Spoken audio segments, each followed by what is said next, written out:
Hey guys, tonight we begin with a concept that we all think we know, the stoic, honorable samurai of feudal Japan. But we'll be looking at why the reality of that life was often less than glamorous. This creates a quiet, simmering resentment. They have the money, you have the status, and it feels like a cosmic joke where you are decidedly the punchline. Life is a performance you can't afford. At its height, the Library of Alexandria was said to hold hundreds of thousands of scrolls, a staggering number for the ancient world. It was here that the foundational work of Western science and scholarship was done. Eratosthenes calculated the circumference of the Earth with astonishing accuracy. Euclid wrote his Elements, the textbook for geometry for the next 2 millennia. Archimedes, the great inventor, studied there. The librarians and scholars of Alexandria edited the classic Greek texts, like the works of Homer, establishing the definitive versions that we still read today. They cataloged the known world, mapped the stars, and dissected the human body. It was a golden age of intellectual discovery. So what happened to it? The destruction of the Library of Alexandria is one of the great tragedies of the ancient world. But it wasn't a single dramatic event, like a great fire that consumed everything at once. The story of its decline is a long and slow one, a death by 1,000 cuts. The first major blow came in 48 BC, when Julius Caesar was besieged in the city. In the fighting, he set fire to the enemy's ships in the harbor. The fire spread and, according to some accounts, destroyed a large warehouse full of scrolls, though likely not the main library building itself. This was a significant loss, but not a fatal one. The real decline was more gradual, a result of shifting political and cultural tides. As Roman power grew and the Ptolemaic dynasty weakened, funding for the library dwindled. The culture of scholarly inquiry was slowly replaced by one of religious dogma and political infighting. In the 3rd century AD, the city of Alexandria was sacked during a Roman civil war, and the part of the city containing the library was likely heavily damaged.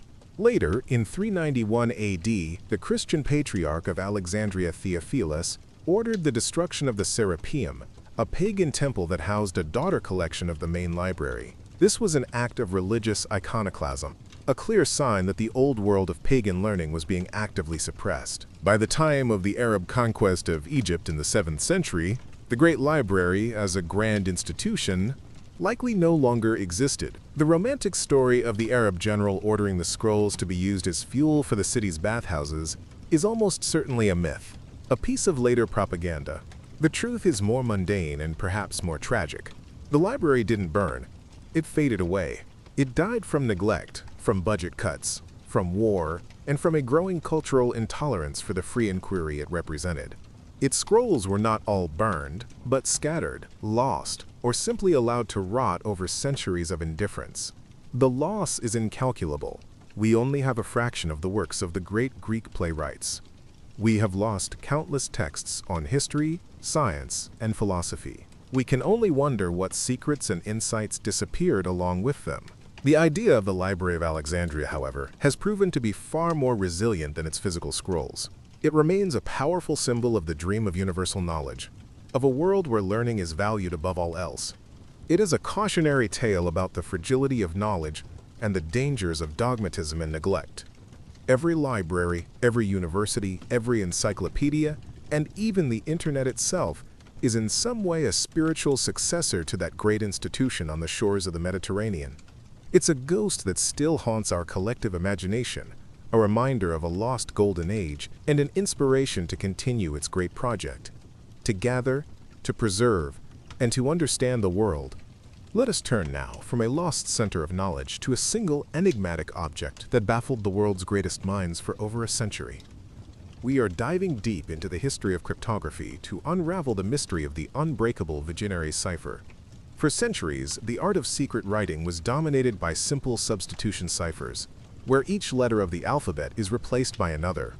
These were good enough for casual secrecy, but they had a fatal flaw. They were vulnerable to frequency analysis.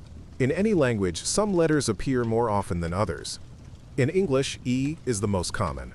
A codebreaker could simply count the frequency of symbols in the coded message and make educated guesses, quickly cracking the code. A much stronger method was first described by an Italian cryptographer named Giovanni Battista Bilasso in 1553. but it later became misattributed to a 19th century French diplomat, Blaise de Vigenère, and the name stuck. The Vigenère cipher was revolutionary because it was a polyalphabetic cipher. Instead of using one fixed substitution alphabet, it used 26 different alphabets. The key to the cipher was a keyword. Each letter of the keyword would tell the sender which of the 26 alphabets to use to encrypt the corresponding letter of the message. This meant that the same letter in the original message, like E, could be encrypted as many different letters in the ciphertext, completely flattening the frequency distribution and making simple analysis useless. To use the cipher, you would write your message and then write the keyword repeatedly above it. For example, if your message is "attack at dawn" and your keyword is lemon, you would write lemon L-E-M-O-N-L-E. Then, using a special grid called a Vigenère square, you find the intersection of the message letter and the key letter to get the coded letter. The I, A, under, L becomes L. The T, under, E becomes X, E, and so on. The resulting ciphertext, L, X, F, O, P, V, E, F, R, N, H, R, bears no obvious relationship to the original. A simple letter, A, was encrypted as L the first time and E the second time.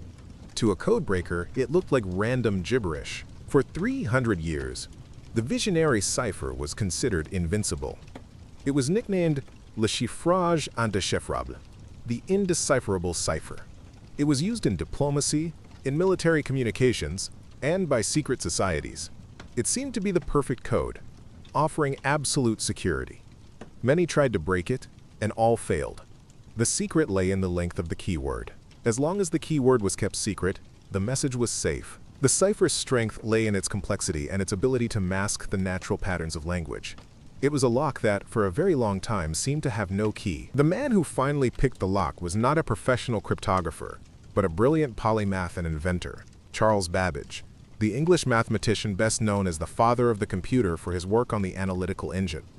In the mid-1850s, Babbage turned his formidable intellect to the problem. He realized that while the cipher masked the frequency of individual letters, it couldn't hide everything.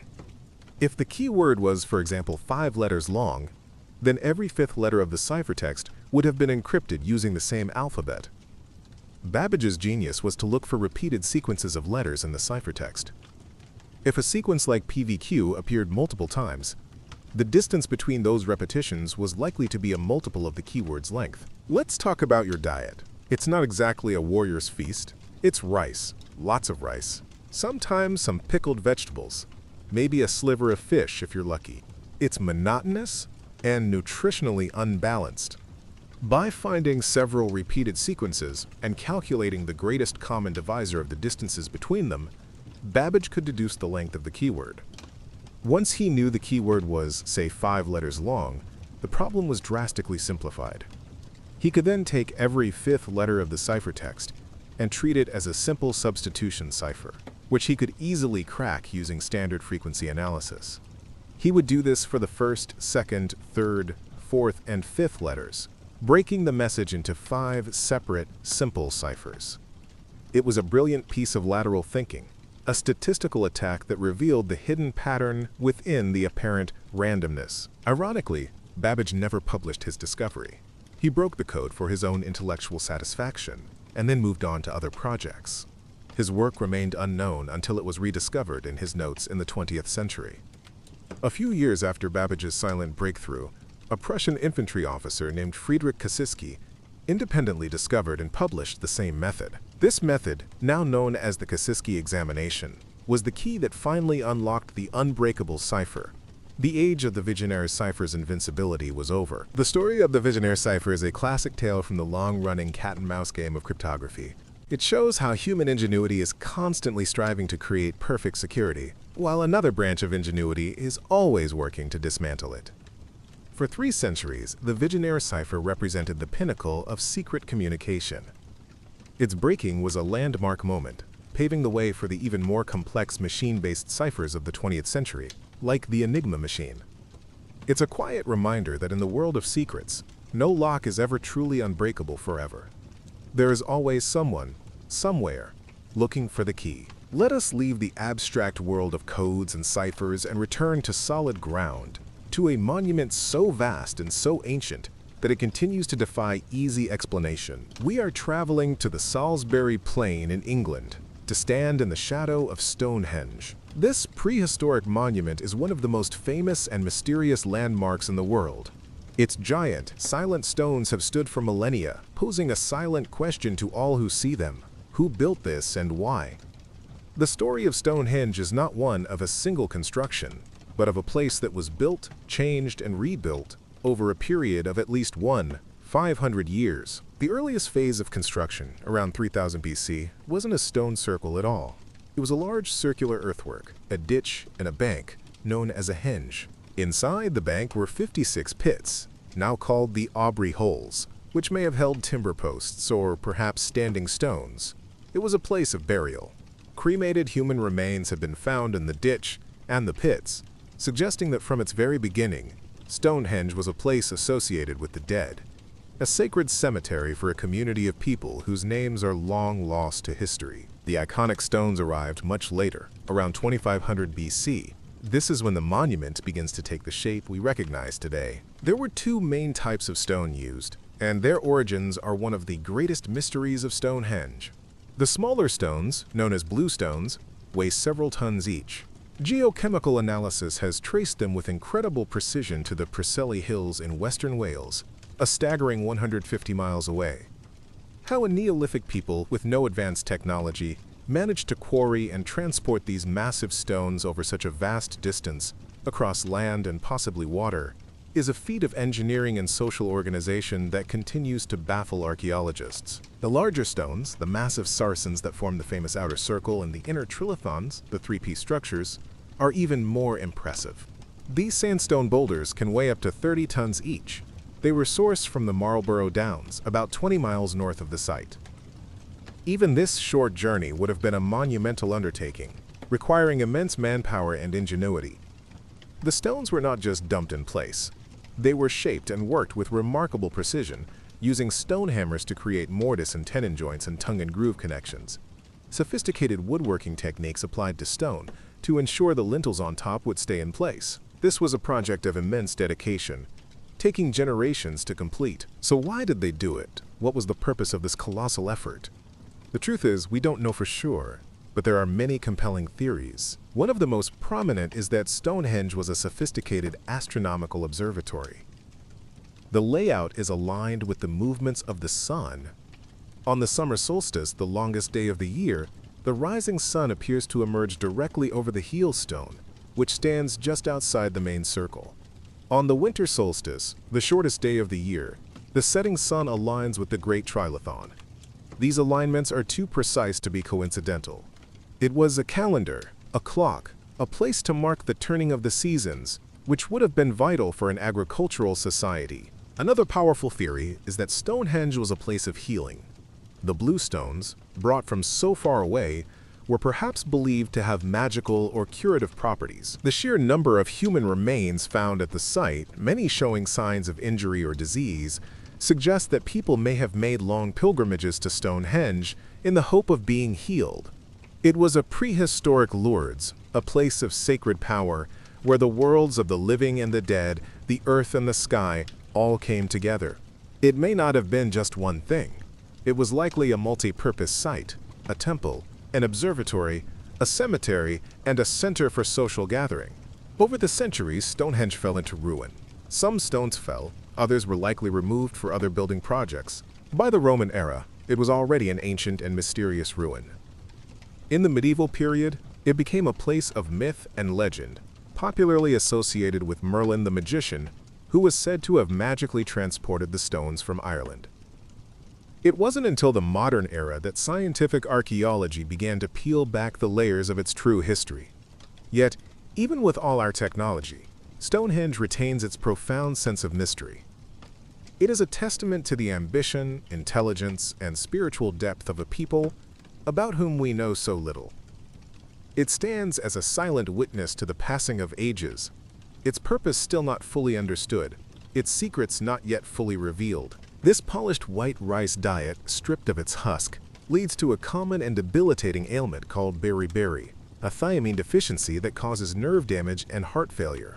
A truly unglamorous end. Let's journey now from the ancient stones of England to the bustling, innovative world of 19th century Paris, to tell the story of a man who changed how we see the world.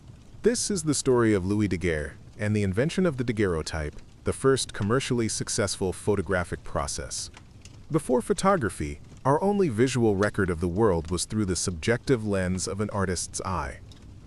The dream of capturing a perfect objective image of reality, a picture made by light itself, was an old one, but for a long time it remained firmly in the realm of science fiction. The basic principle of the camera obscura had been known for centuries.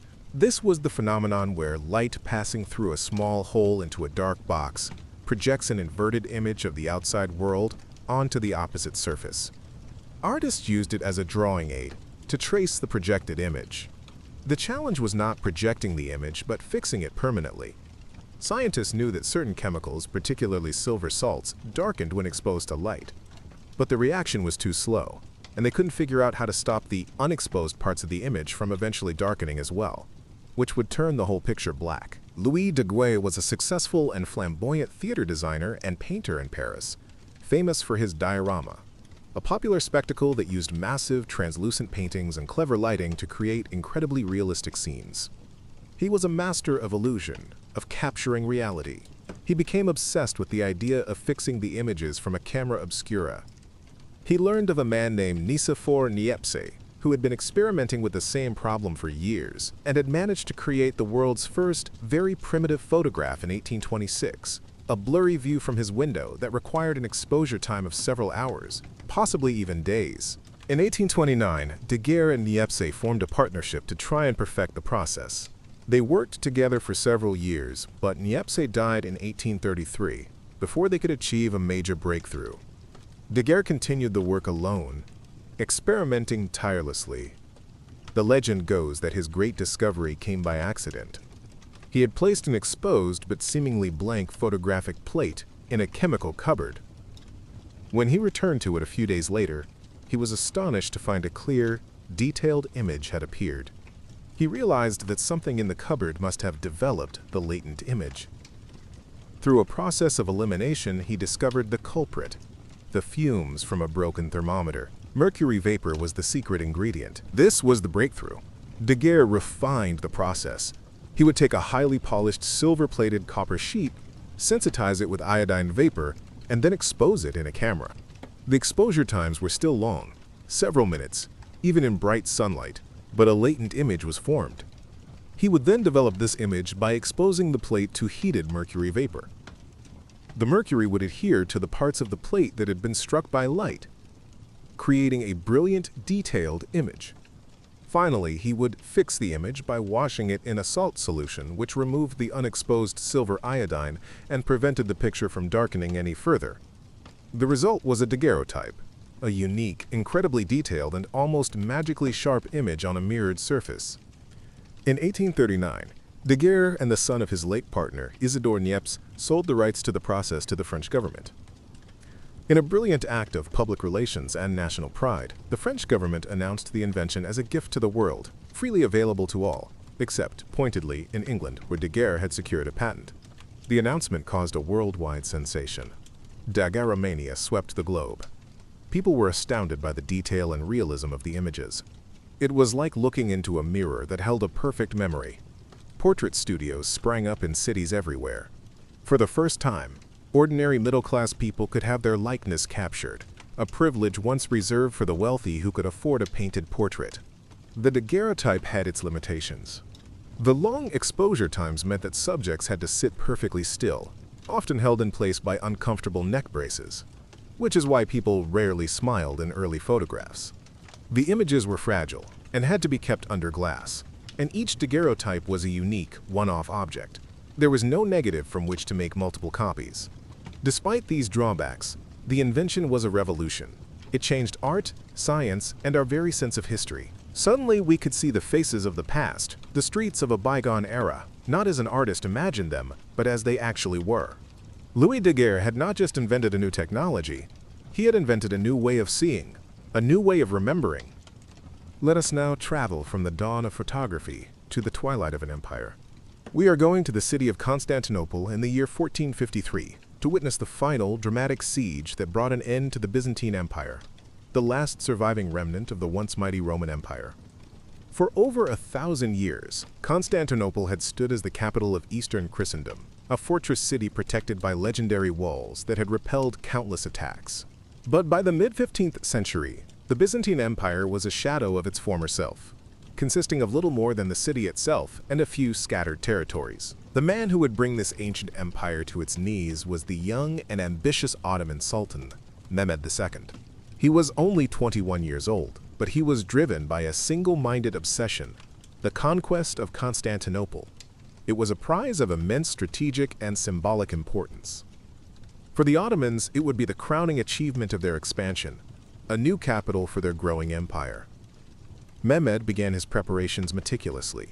His most significant investment was in a new and terrifying weapon, cannons. He hired a Hungarian engineer named Orban to construct a series of massive bronze cannons, the likes of which the world had never seen. The most famous of these was the Basilic, or the Great Turkish Bombard. It was an enormous piece of artillery, over 27 feet long, that could fire a stone cannonball weighing over 200 pounds for a distance of a mile.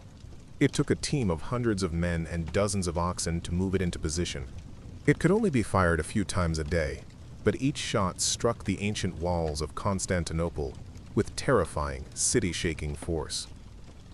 This was a new kind of warfare, where medieval fortifications were being tested by the power of modern gunpowder. The defenders of the city, led by the last Byzantine emperor Constantine XI, were vastly outnumbered.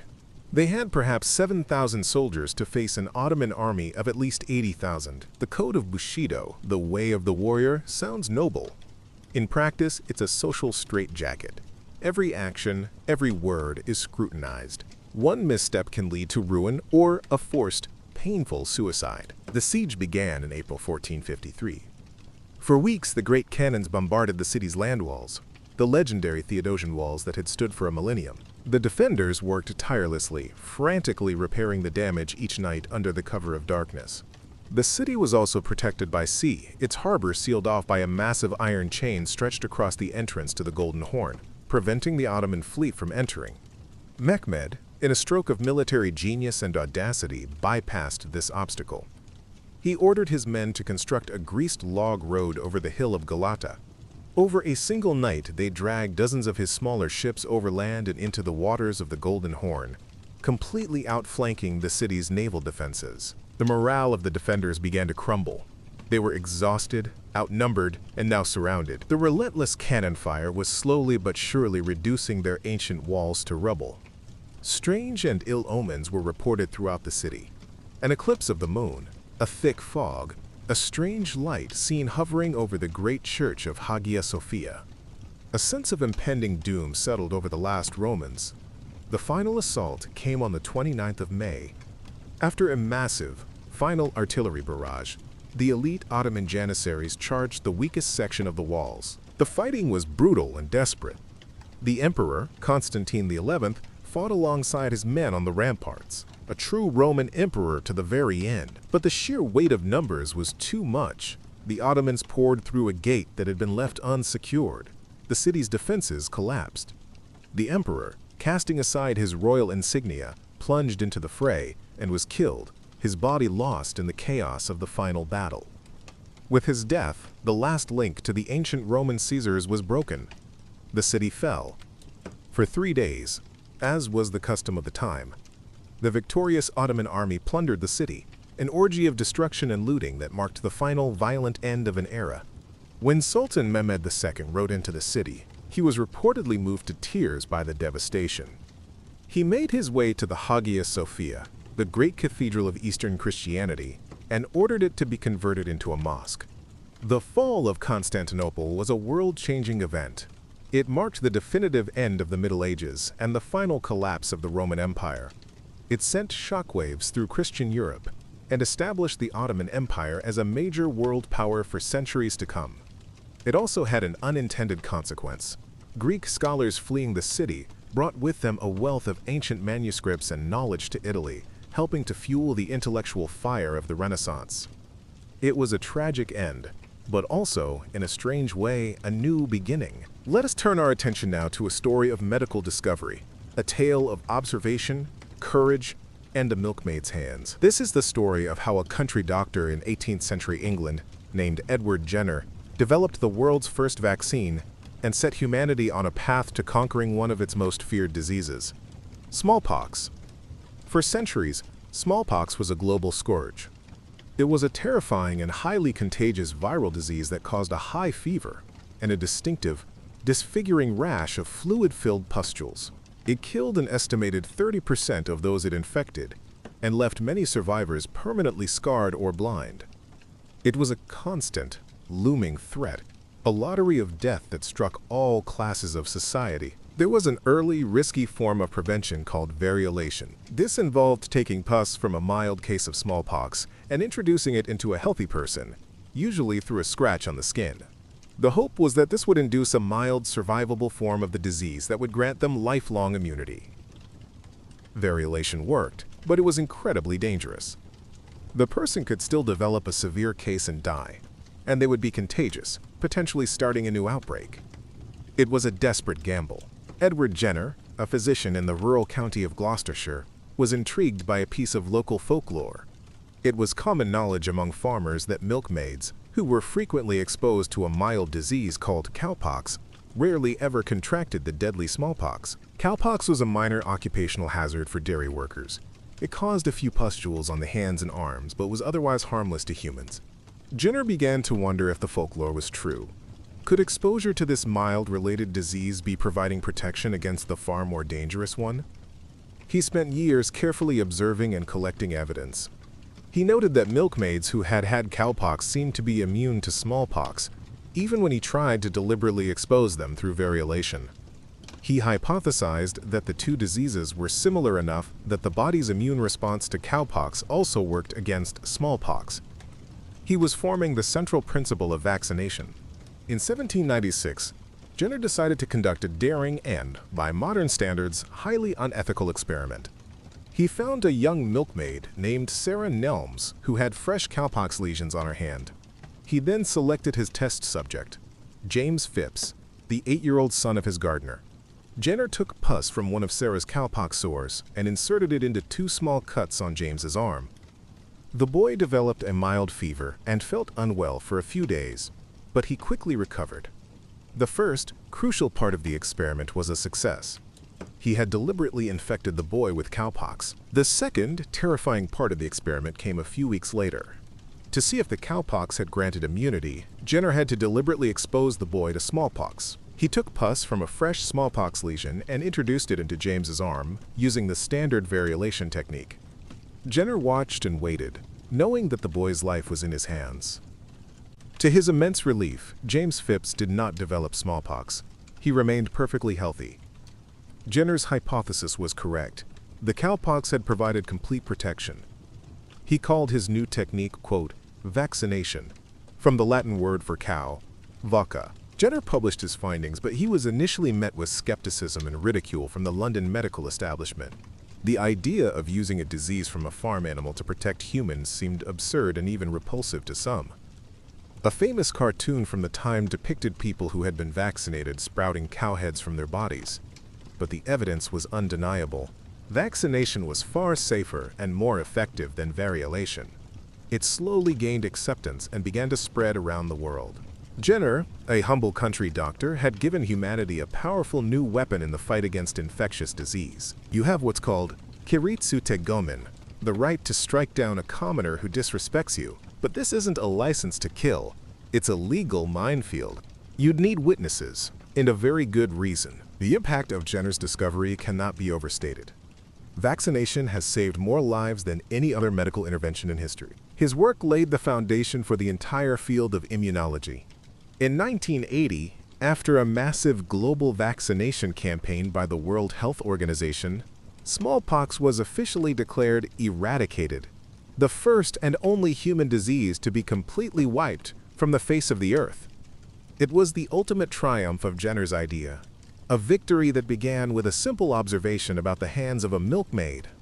It's a powerful story of how careful observation of the natural world, combined with scientific courage, can change the course of human history. Let us leave the world of medicine and turn to a story of exploration, rivalry, and a race to the bottom of the world. We are heading to the pristine, frozen continent of Antarctica in the early 20th century to follow the dramatic and tragic race to be the first to reach the South Pole. The two main protagonists in this epic polar drama were the Norwegian explorer Roald Amundsen and the British Royal Navy officer Robert Falcon Scott. They were two very different men with very different approaches to exploration, and their competing expeditions would become a legend of heroism, tragedy, and the unforgiving nature of the polar wilderness. Robert Falcon Scott was the epitome of a British naval officer, brave, determined, and deeply committed to the ideals of gentlemanly conduct and scientific discovery. His expedition was a large, state-sponsored affair with a dual purpose: to reach the pole for the glory of the British Empire, and to conduct a wide range of scientific research along the way. His methods were a mixture of the traditional and the experimental. He planned to use a combination of motorized sledges, hardy Siberian ponies, and traditional man-hauling, where the men themselves would pull the heavy sledges. Roald Amundsen, on the other hand, was a pragmatic and ruthlessly efficient professional polar explorer. He had spent years living with the Inuit people in the Arctic, learning their techniques for survival in extreme cold. His expedition was smaller, privately funded, and had only one goal: to be the first to the South Pole. His approach was meticulous and single-minded. He rejected modern technology like the unproven motor sledges and placed his entire faith in the superior skill of dogs and skis. He planned to use teams of Greenland Huskies, which were not just for transport, but were also a key part of his logistics plan. The race began in the Antarctic summer of 1911. Amundsen set off from his base at the Bay of Whales, which was slightly closer to the pole than Scott's base at McMurdo Sound. Amundsen's journey was a model of polar efficiency. He and his team were expert skiers, and the dogs were incredibly effective, pulling the sledges at a steady pace. Along their route, they laid a series of meticulously marked supply depots. Amundsen's controversial but pragmatic plan also involved using the dogs as a source of fresh meat. As they used up supplies and the sledges got lighter, weaker dogs were killed to feed both the remaining dogs and the men, a grim but effective way to reduce weight and carry less food. Scott's journey, in contrast, was plagued by misfortune and poor planning from the start. The motorized sledges broke down almost immediately in the extreme cold. The ponies, not suited for the Antarctic conditions, struggled in the deep snow and had to be shot far earlier than planned, leaving the men to haul the heavy sledges themselves. This was incredibly slow and exhausting work. Scott, driven by a sense of honor, had chosen not to become a skilled skier or dog handler, viewing man-hauling as a more noble and heroic endeavor. This decision would prove to be fatal. On December 14, 1911, Roald Amundsen and his 4 companions stood at the South Pole. They had made the journey in 57 days. They planted the Norwegian flag, left a small tent with a letter for Scott, and then began their swift and uneventful journey back to their base. They had won the race. They had achieved their goal through superior planning, skill, and a deep respect for the lessons of polar survival. Meanwhile, Scott and his final party of 5 men were still struggling southwards, unaware that the prize had already been claimed. More than a month later, on January 17, 1912, Scott's exhausted and frostbitten party finally reached the South Pole. Their moment of triumph turned to one of crushing disappointment and despair. There, fluttering in the polar wind, was the Norwegian flag. In the tent, they found Amundsen's letter. The discovery was a devastating psychological blow. "Great God," Scott wrote in his diary, "this is an awful place, and terrible enough for us to have labored to it without the reward of priority." They had lost. Now they faced a grueling 800-mile journey back, with dwindling supplies, failing health, and broken spirits. The return journey was a descent into hell. The weather turned exceptionally bad, with blizzards and plummeting temperatures. The men were weakened by scurvy and starvation. One member of the party, Edgar Evans, died after a fall. Another, Lawrence Oates, suffering from severe frostbite, famously sacrificed himself. Knowing he was slowing the group down, he walked out of the tent into a blizzard, saying, "I am just going outside and maybe some time." He was never seen again. It was an act of incredible, quiet heroism. Scott and his two remaining companions, Wilson and Bowers, struggled on, but were finally trapped by a blizzard just 11 miles from their next supply depot, a depot that contained the food and fuel that would have saved them. They were too weak to go on. In their tent, as the snow piled up outside, Scott wrote his final diary entries and letters. His last entry, dated March 29, 1912, is a moving testament to their endurance. "We shall stick it out to the end. But we are getting weaker, of course, and the end cannot be far. It seems a pity, but I do not think I can write more. For God's sake, look after our people." Their bodies were discovered in the tent by a search party 8 months later. If you use this right frivolously, you're the one who ends up in trouble. So you spend your days enduring minor slights from merchants' sons, swallowing your pride. Because the paperwork would be a nightmare. When the news reached the outside world, the reaction was telling. Amundsen, the victor, was criticized by some in the British press for his unsporting, professional approach. Scott, in death, became a national hero, a symbol of tragic, noble failure and the endurance of the human spirit. His story, immortalized in his own eloquent and moving diary, captured the public imagination. The Race to the Pole is a powerful and tragic story that highlights the fine line between success and failure in the unforgiving polar environment. It is a tale of two different philosophies of exploration: Amundsen's pragmatic efficiency versus Scott's romantic and ultimately fatal heroism. Now let us leave the frozen wastes of Antarctica and travel to the warm, fertile lands of Mesoamerica to explore the history of a food so beloved, so versatile, that it became a global obsession. This is the story of chocolate. Our modern relationship with chocolate, as a sweet, solid bar, is a relatively recent invention. For most of its long history, chocolate was consumed as a bitter, frothy beverage, often mixed with spices, chili peppers, and cornmeal. Its story begins with the Olmec, Maya, and Aztec civilizations, who were the first to cultivate the cacao tree. For these ancient cultures, cacao was not just a food, it was a divine gift. They believed it had been given to them by their gods. Cacao beans were so valuable that they were used as a form of currency. They were a symbol of wealth, power, and prestige. The drink, called chocolatl in the Nahuatl language of the Aztecs, which means bitter water, was reserved for royalty, warriors, and priests. It was consumed during sacred ceremonies and rituals. This was not a comforting sweet hot cocoa. It was a powerful, stimulating, and intensely bitter brew, believed to impart strength and wisdom. Chocolate arrived in Europe in the 16th century, brought back by Spanish conquistadors like Hernán Cortés. The Spanish were initially put off by the bitter taste of the native drink, but they soon discovered that adding sugar or honey transformed it into something far more palatable to European tastes. They tried to keep the secret of chocolate to themselves, and for about a century, it remained a Spanish monopoly. It became a fashionable drink among the Spanish nobility, a luxurious and expensive import from the New World. Slowly, knowledge of this exotic new beverage spread to the rest of Europe. By the 17th century, chocolate houses began to pop up in major European cities, like London, Amsterdam, and Paris. These were similar to coffee houses, serving as fashionable meeting places for the wealthy and the intellectual elite to socialize, conduct business, and drink this new, stimulating beverage. Chocolate was still expensive and exclusively consumed as a drink.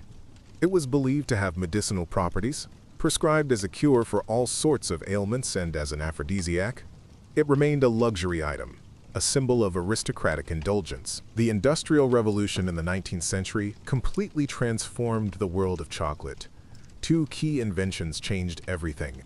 First, in 1828, a Dutch chemist named Conrad van Houten invented the cocoa press. This machine could squeeze out about half of the cocoa butter from the roasted beans. This had two major effects. It left behind a powdered cocoa that could be easily mixed with water, creating a smoother, less fatty drink.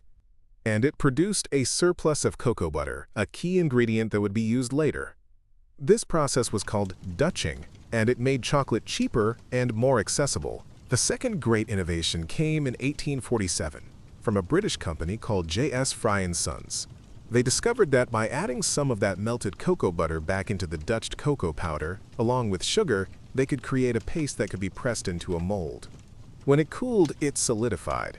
This was the world's first solid-eating chocolate bar. This was the moment that chocolate began its transition from a drink for the rich to a candy for the masses. The chocolate bar was born. The final piece of the puzzle was added in 1875 by a Swiss chocolatier named Daniel Peter. He had been trying for years to create a milk chocolate. The problem was that regular liquid milk had too much water and caused the chocolate to spoil.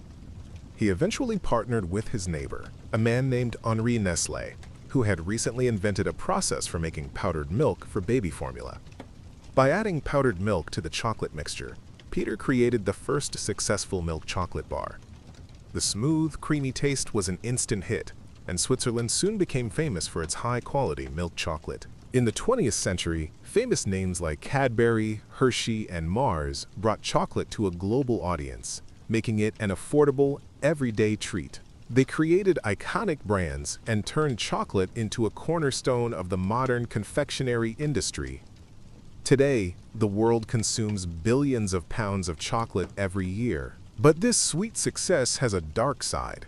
The modern chocolate industry is still plagued by issues of poverty, child labor, and environmental degradation in the cocoa-growing regions of West Africa. The story of chocolate, from a bitter drink of the gods to a global sweet treat, is a complex one, a story of taste, technology, and the enduring human love for this most magical of beans. Let's turn our attention now to a single extraordinary year, a year so packed with pivotal events that it's often seen as a turning point in history. We're going to explore the year 1848, often called the springtime of nations or the year of revolution. In this one year, a wave of revolutions, uprisings, and political turmoil swept across the European continent, from Paris to Budapest, from Berlin to Milan. It was a year when the old order was shaken to its very foundations, and the ideals of liberalism, nationalism, and democracy erupted onto the streets. Your armor, a beautiful and terrifying work of art, is a nightmare to wear. It's heavy, it's hot, it chafes, and it takes an obscene amount of time to put on correctly. The fuse was lit in France. In February 1848, discontent with the monarchy of King Louis-Philippe boiled over. A ban on political banquets, which were being used to organize opposition, led to protests in the streets of Paris.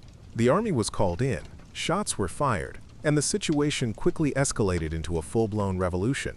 Barricades went up, and after a few days of street fighting, the king abdicated and fled to England. The Second French Republic was declared.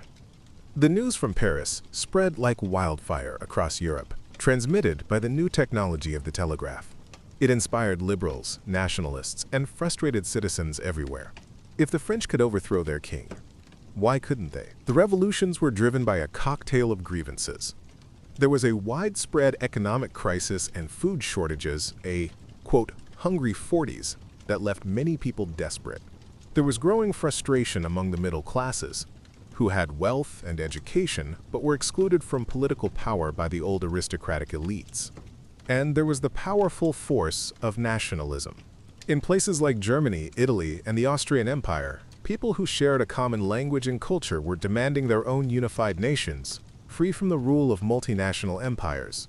It was a perfect storm of social, economic, and ideological pressure. In March, the revolution spread to the heart of the Austrian Empire in Vienna. Protests led by students and workers forced the powerful and conservative statesman Prince Metternich, the architect of the post-Napoleonic order, to resign and flee. The emperor promised a constitution and greater freedoms. This sparked further uprisings throughout the empire. The Hungarians, led by the charismatic Lajos Kossuth, demanded self-rule. The Czechs in Prague and the Italians in Milan and Venice also rose up against Austrian domination. For a moment, it seemed as if the vast, multi-ethnic Habsburg Empire was about to disintegrate. In the German states, the revolutionary fervor led to calls for national unification and a liberal constitution. The rulers of the various German kingdoms and principalities, fearing for their thrones, quickly made concessions. A national assembly, the Frankfurt Parliament, was convened, with delegates from all over Germany gathering to draft a constitution for a new, unified German nation.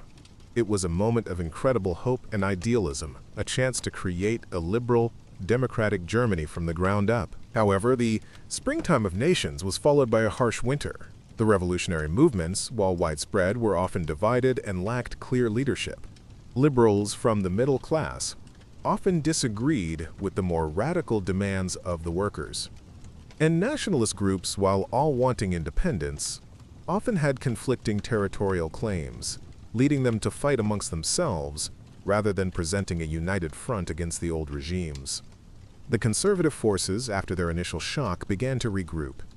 The armies, which had largely remained loyal to the old rulers, were used to brutally crush the uprisings. In Paris, the new republic was torn by conflict between moderate liberals and radical socialists.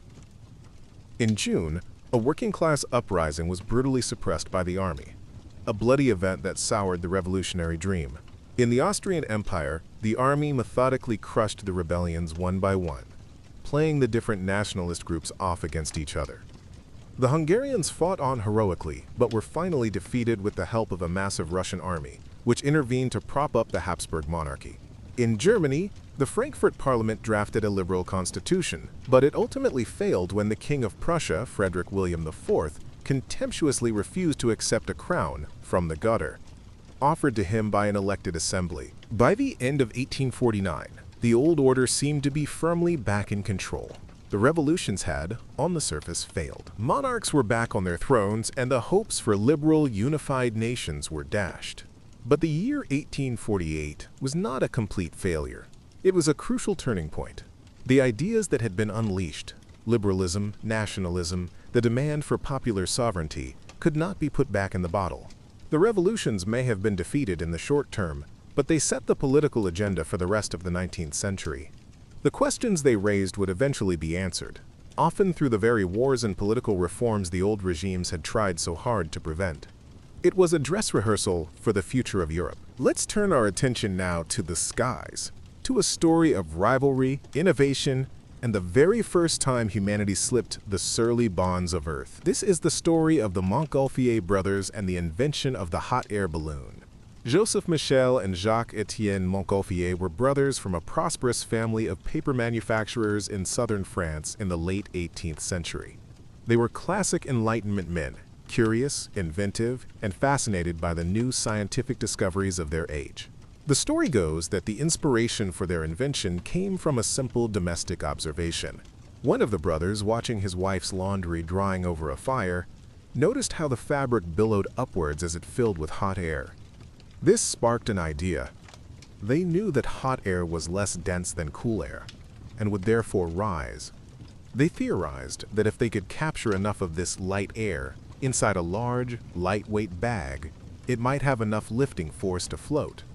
They began experimenting, first with small silk bags, holding them over a fire and watching them shoot up to the ceiling. They mistakenly believed that it was the smoke, which they called Montgolfier gas, that had a special levitating property. After a series of successful small-scale experiments, they were ready for a public demonstration. In June 1783, in the marketplace of their hometown of Annonay, they constructed a massive balloon made of sackcloth lined with paper. It was nearly 38 feet in diameter. They built a fire on the ground, fueled by straw and wool, which they thought produced the best kind of smoke, and held the balloon over it. As it filled with hot air, it began to swell and strain at its ropes. When they let it go, it soared into the sky, reaching an estimated altitude of 6,000 feet. It stayed aloft for 10 minutes before drifting back down to Earth a mile and a half away. The crowd was stunned. They had witnessed the first successful flight of an unmanned balloon. In the humid Japanese summer, wearing it feels like being cooked alive in your own personal oven. In the winter, the cold metal plates seem to suck all the warmth from your body. News of their achievement reached Paris and caused a sensation. King Louis XVI himself invited the brothers to demonstrate their invention at the Palace of Versailles. This was to be a grand royal spectacle. But a new question arose. Was it safe for living creatures to travel to such high altitudes? To find out, it was decided that the first passengers would not be human. For the flight at Versailles in September 1783, the Montgolfiers built a magnificent, lavishly decorated balloon. They placed a sheep, a duck, and a rooster into a basket tethered below it. The sheep was thought to have physiology similar to a human, the duck was a high-flying bird used as a control, and the rooster was a low-flying bird to test the effects of altitude. In front of the king, Queen Marie Antoinette, and the entire royal court, the balloon was launched. It rose gracefully into the air and flew for about 2 miles, before landing safely in a nearby wood. The animal astronauts were found to be completely unharmed. The experiment was a success. The way was now clear for the first human flight. The king, however, was nervous. He suggested that the first pilots should be 2 condemned criminals, whose lives were expendable.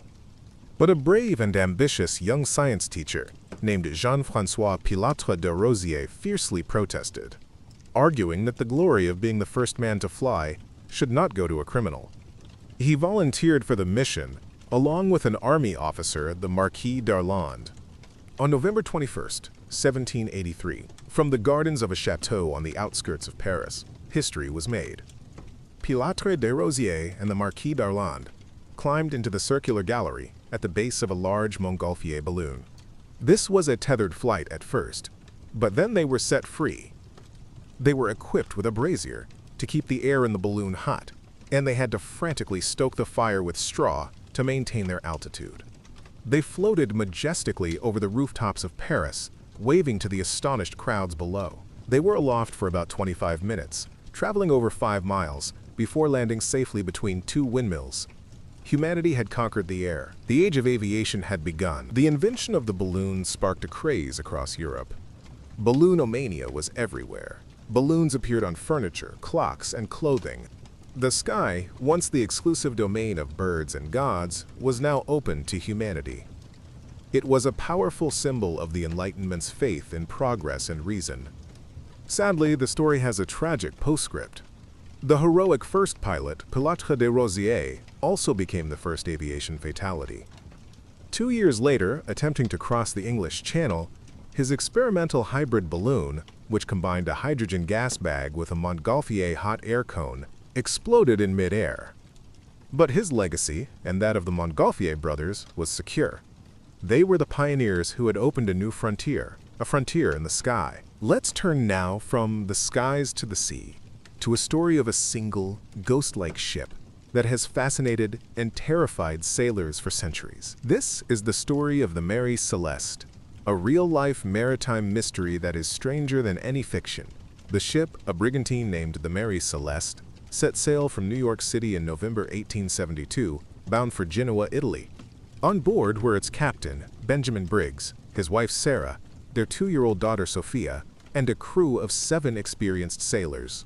The cargo was 701 barrels of denatured alcohol intended for fortifying Italian wine. The ship was in good condition, the crew was capable, and the voyage began without incident. About a month later, on December 4th, the Mary Celeste was spotted adrift in the Atlantic, about halfway between the Azores and Portugal, by the crew of another ship, the Dei Gratia. The captain of the Dei Gratia knew Captain Briggs, and was concerned to see the Mary Celeste sailing erratically, its sails in slight disarray.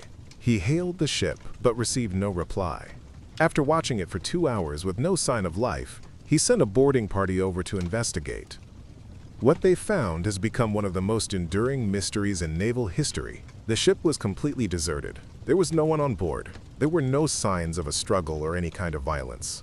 The cargo of alcohol was mostly intact, ruling out a mutiny by a crew wanting to get drunk. The personal belongings of the captain and crew, including their money and valuables, were still in their quarters. The ship's single lifeboat was missing. The last entry in the ship's log was dated 10 days earlier and noted no distress. The ship was seaworthy, though it had taken on some water. It was, as one of the boarding party later described it, a floating tomb. The crew of the Dei Gratia sailed the mysterious, abandoned ship to Gibraltar, where a naval court of inquiry was held to investigate the case and to determine the salvage payment the Dei Gratia's crew was owed. The Attorney General in charge of the inquiry, a man named Frederick Solly Flood, was immediately suspicious. He was convinced that there had been foul play. He couldn't believe that an experienced captain and crew would abandon a perfectly sound ship in the middle of the ocean. He suspected that the crew of the Dei Gratia had murdered everyone on the Mary Celeste to claim the salvage money. Solly Flood ordered a meticulous examination of the Mary Celeste. He found a few things he considered suspicious. A small amount of what he thought was blood on the captain's sword, which later turned out to be rust, and some cuts on the ship's railing. Despite a thorough investigation, he could find no real evidence of a crime. The court eventually awarded the Dei Gratia's crew a salvage payment, but it was much lower than usual, a clear sign that the court still held them under suspicion. The official inquiry closed, but the mystery was just beginning. The story of the ghost ship captured the public's imagination. Over the years, countless theories have been proposed to explain what happened. Some are fanciful: an attack by a giant squid, an alien abduction, or a paranormal event in the Bermuda Triangle, even though the ship was nowhere near it. More plausible theories focus on natural explanations.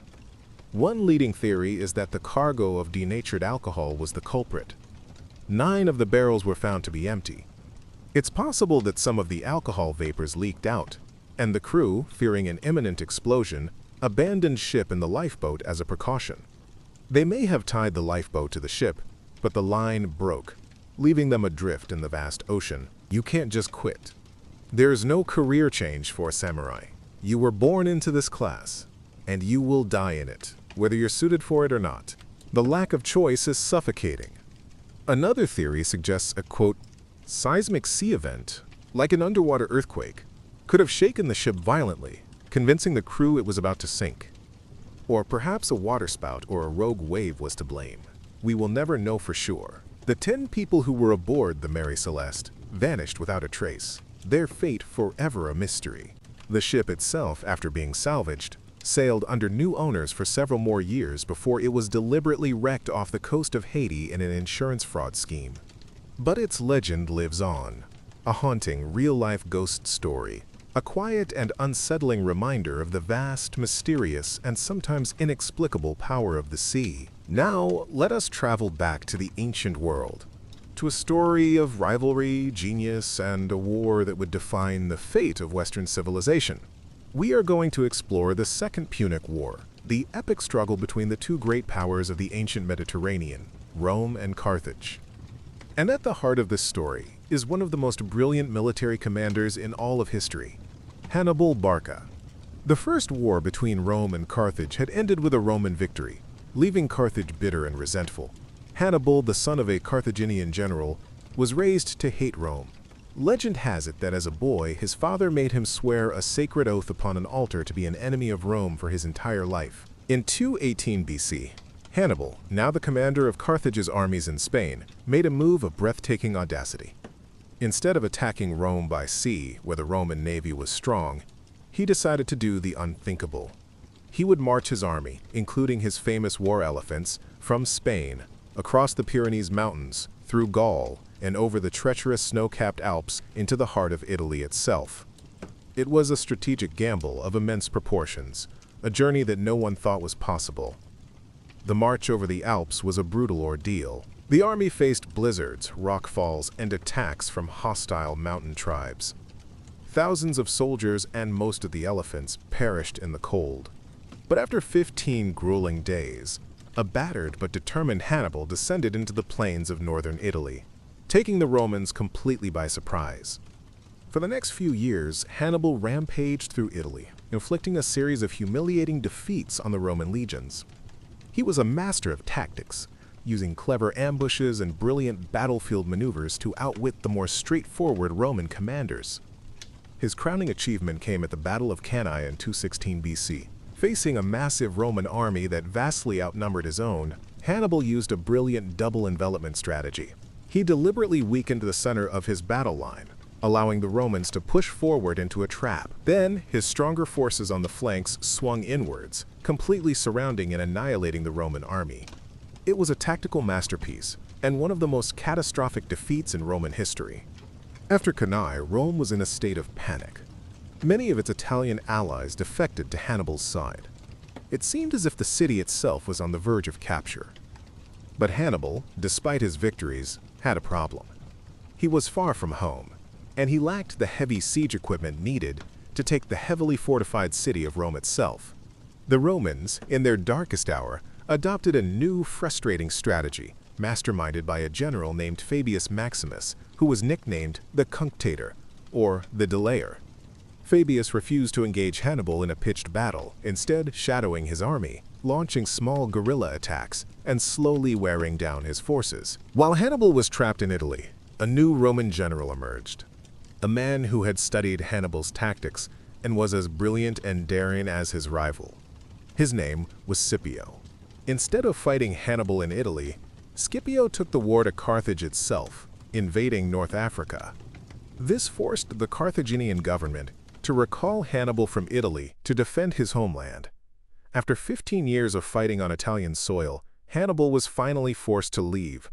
The final decisive confrontation came at the Battle of Zama in 202 BC. At Zama, Scipio used Hannibal's own tactics against him.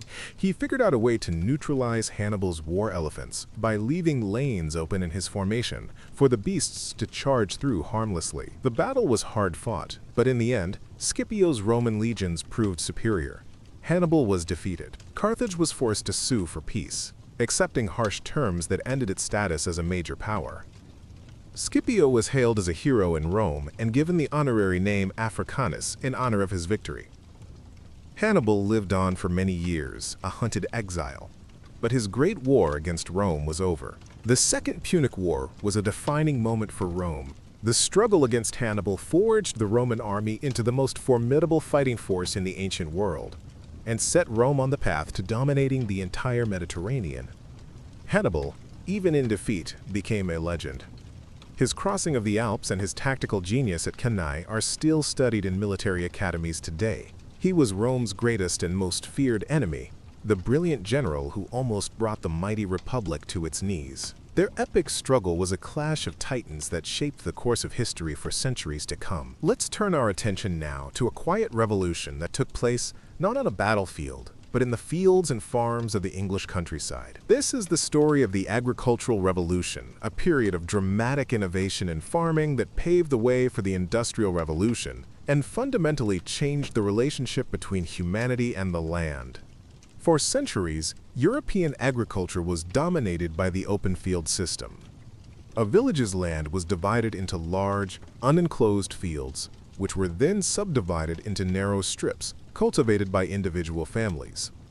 It was a communal, subsistence-based system that had remained largely unchanged since the Middle Ages. This system was inefficient. A large portion of the land, typically 1/3, had to be left fallow, uncultivated each year to allow the soil to recover its nutrients. The scattered strips of land meant a lot of time was wasted traveling between them, and there was little incentive for individual farmers to innovate or improve their land, as any benefits would be shared by the whole community. Farming was a constant struggle to produce just enough food to survive, but in the 17th and 18th centuries, a series of interconnected innovations began to change everything. So you sit, practicing your sword forms in the courtyard, knowing the blade will likely only ever be used to trim a stray bamboo shoot. It's a life of immense pressure and profound boredom. One of the most important developments was the introduction of new crop rotation systems. Pioneers like Charles Turnip Townsend promoted a 4-field system. Instead of leaving land fallow, farmers would plant a sequence of 4 crops in their fields: wheat, turnips, barley, and clover. The wheat and barley were cash crops for human consumption, but the turnips and clover were fodder crops, used to feed livestock. Crucially, these fodder crops, particularly clover, replenished the soil with nutrients, eliminating the need for a fallow year. This meant that 100% of the land could be in production at all times, dramatically increasing the overall yield. The increased availability of fodder had another revolutionary effect. Farmers could now keep more livestock through the winter, instead of slaughtering most of them in the autumn. More animals meant more meat, more milk, and more manure, which could be used as a natural fertilizer to further enrich the soil. It was a virtuous cycle. New crops from the Americas, like the potato and maize, were also introduced, providing new, high-yield sources of food.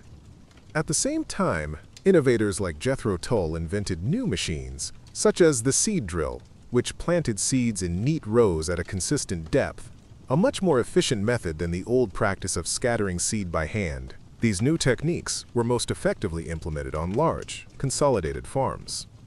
This led to the controversial process of enclosure. Landowners, often through acts of parliament, began to enclose the old common lands with fences and hedges, creating the patchwork landscape of fields we now associate with the English countryside. This allowed them to experiment with new crops and techniques on a large scale.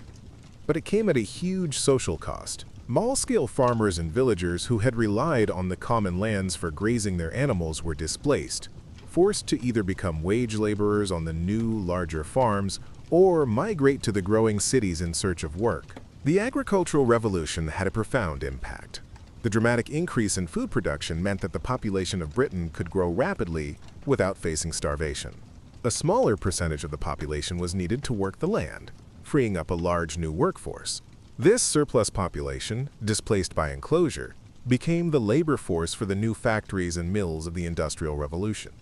In essence, the agricultural revolution fed the Industrial Revolution, providing both the food to sustain the cities and the workers to fill the factories. It was a quiet but fundamental transformation that laid the groundwork for the modern world. Let us now turn to a story of art, obsession, and a crime that made a masterpiece the most famous painting in the world. This is the story of the theft of the Mona Lisa. For centuries, Leonardo da Vinci's portrait of Lisa Gherardini was a respected but not exceptionally famous work of art. It hung in the Louvre Museum in Paris, admired by connoisseurs but largely unknown to the general public. It was just one of many Renaissance masterpieces in the museum's vast collection. That all changed on a summer morning in 1911. On Tuesday, August 22nd, a painter who had come to the Louvre to set up his easel in front of the Mona Lisa found an empty space on the wall. He alerted the guards, who assumed the painting had been taken to the museum's photography studio. It wasn't until several hours later that the museum staff realized the horrifying truth. The Mona Lisa was gone. The museum was closed, and a massive investigation was launched. The police were baffled. How could someone simply walk out of one of the world's greatest museums with one of its treasures? The theft became an international media sensation. The newspapers were filled with stories and speculations. The French public was outraged. The empty space on the wall of the Louvre became a morbid tourist attraction in itself, with thousands of people lining up to stare at the void where the painting used to be. The police investigation was intense but fruitless. They even questioned the famous artist Pablo Picasso, who was briefly considered a suspect. For 2 years there was no sign of the painting. It had vanished without a trace. The world began to fear that Leonardo's masterpiece was lost forever. The thief was a man no one had suspected. His name was Vincenzo Peruggia, an Italian handyman who had previously worked at the Louvre, installing protective glass cases for some of the paintings, including the Mona Lisa. His crime was remarkably simple. On Monday, August 21st, the day the museum was closed for cleaning, Peruggia hid in a storage closet.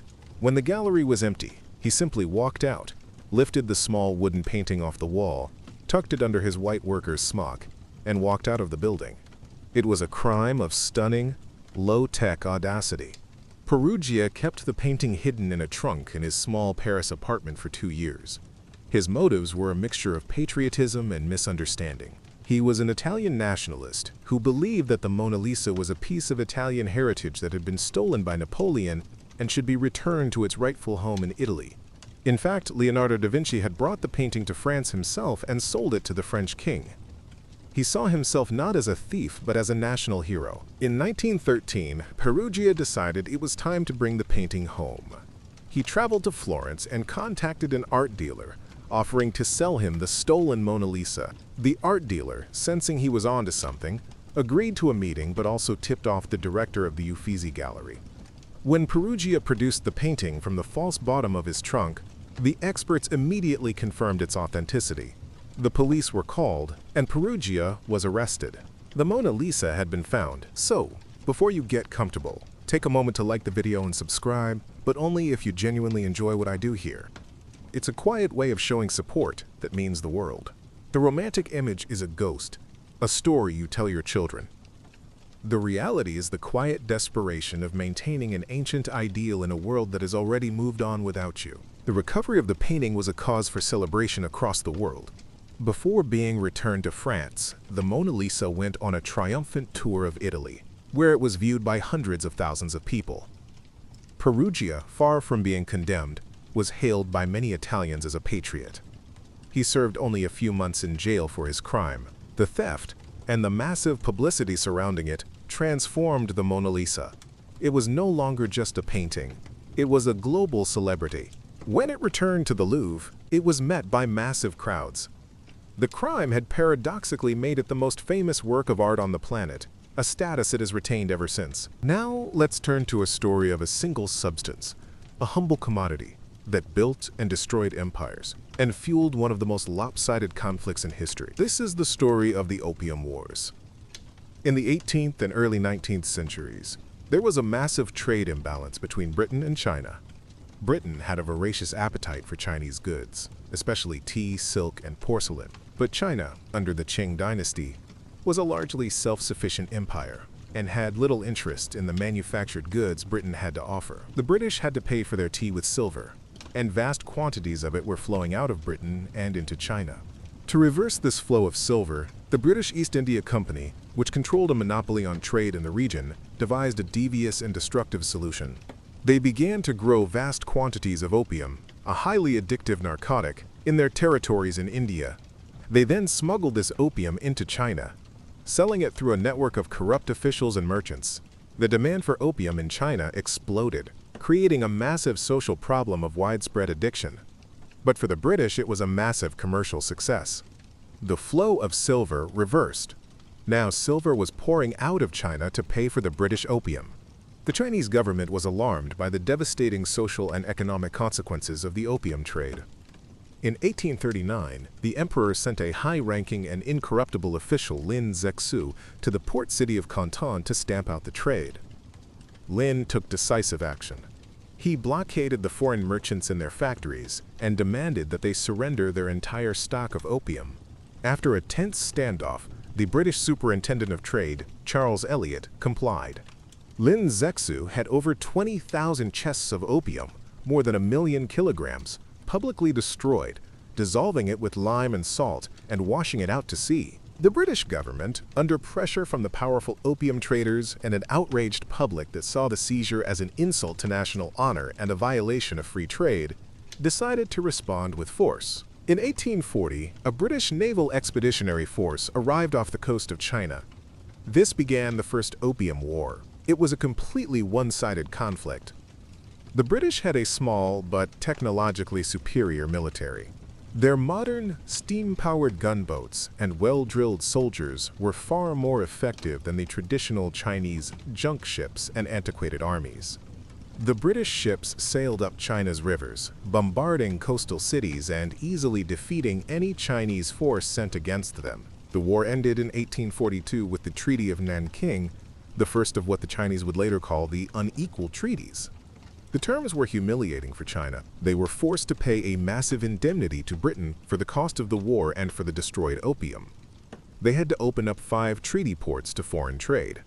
And most significantly, they had to cede the island of Hong Kong to Britain in perpetuity. The war was a brutal demonstration of the new global power dynamic, where an industrializing Western power could impose its will on a great but pre-industrial civilization. The opium trade, far from being stopped, continued to grow. Tensions remained high, and in the late 1850s, a second opium war broke out, this time with France joining Britain as an ally. This war was even more devastating for China. In 1860, Anglo-French forces captured Beijing and, in an act of profound cultural vandalism, looted and burned the magnificent Old Summer Palace, a vast complex of palaces and gardens that was one of the jewels of Chinese civilization. The war ended with another unequal treaty that further opened China to foreign trade and influence, and legalized the opium trade. The Opium Wars were a watershed moment in Chinese history. They marked the beginning of what is known in China as the, quote, century of humiliation, a period of foreign domination and internal turmoil that would last until the mid-20th century. The wars exposed the deep-seated weakness of the Qing dynasty and shattered China's long-held sense of cultural and political superiority. For Britain, the wars were a morally questionable but highly profitable chapter in the expansion of its global empire. It's a dark and complex story about the collision of cultures, the brutal logic of global trade, and the devastating human cost of a simple, addictive flower. Let us turn our attention now to a story of obsession, discovery, and a lost city that haunted the imagination of the West for centuries. This is the story of Heinrich Schliemann and his controversial search for the ancient city of Troy. For most of history, the Trojan War, as described in Homer's epic poem, the Iliad, was considered to be a myth, a great story but not a historical event. The city of Troy, with its high walls and legendary heroes like Hector and Achilles, was thought to be a product of a poet's imagination. But one man was convinced that the story was true. Heinrich Schliemann was a remarkable and eccentric 19th-century German businessman. He had made a vast fortune in international trade and retired in his 40s to pursue his lifelong obsession to find the real, historical Troy.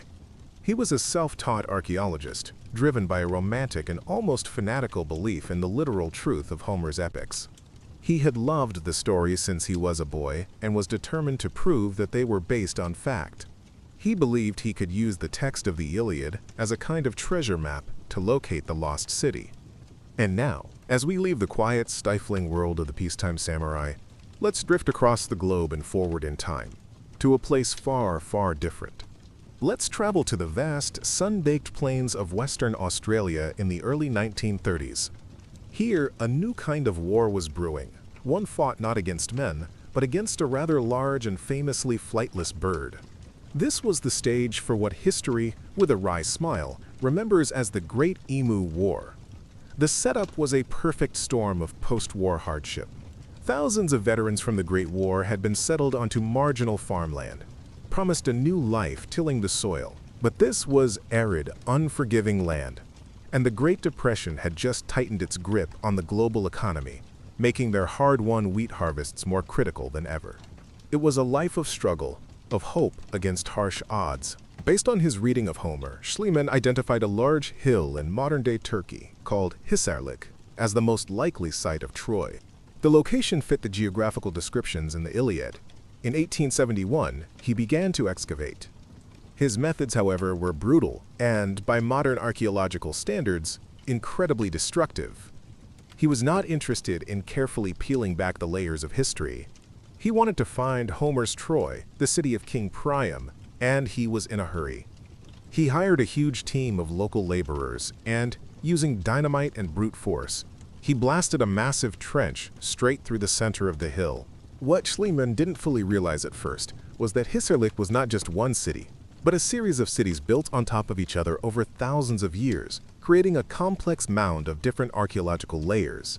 In his rush to get to the bottom, he blasted straight through the very layers that likely corresponded to the time of the historical Trojan War, destroying invaluable evidence in the process. He was looking for a grand Homeric city, and he dug down until he found a layer with impressive stone walls and signs of a fiery destruction. He declared that he had found the Troy of King Priam. In 1873, Schliemann made a spectacular discovery. In the layer he identified as Troy, he unearthed a hoard of gold and precious artifacts, including golden diadems, necklaces, and cups. He dramatically named it Priam's Treasure. To add to the romance, he had his young Greek wife, Sophia, wear the golden diadem and photographed her, a picture that became famous around the world. He smuggled the treasure out of Turkey and announced his discovery to a stunned and captivated public. He was hailed as a hero, the man who had proven Homer was a historian.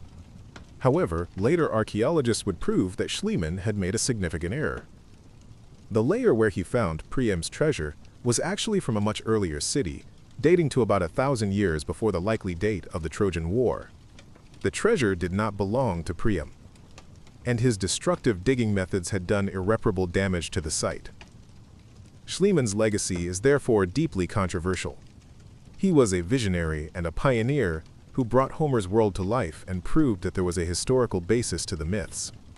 But he was also a reckless amateur whose methods were unscientific and destructive. Despite his flaws, Schliemann's work inspired a new generation of archaeologists and opened up the study of Bronze Age Greece.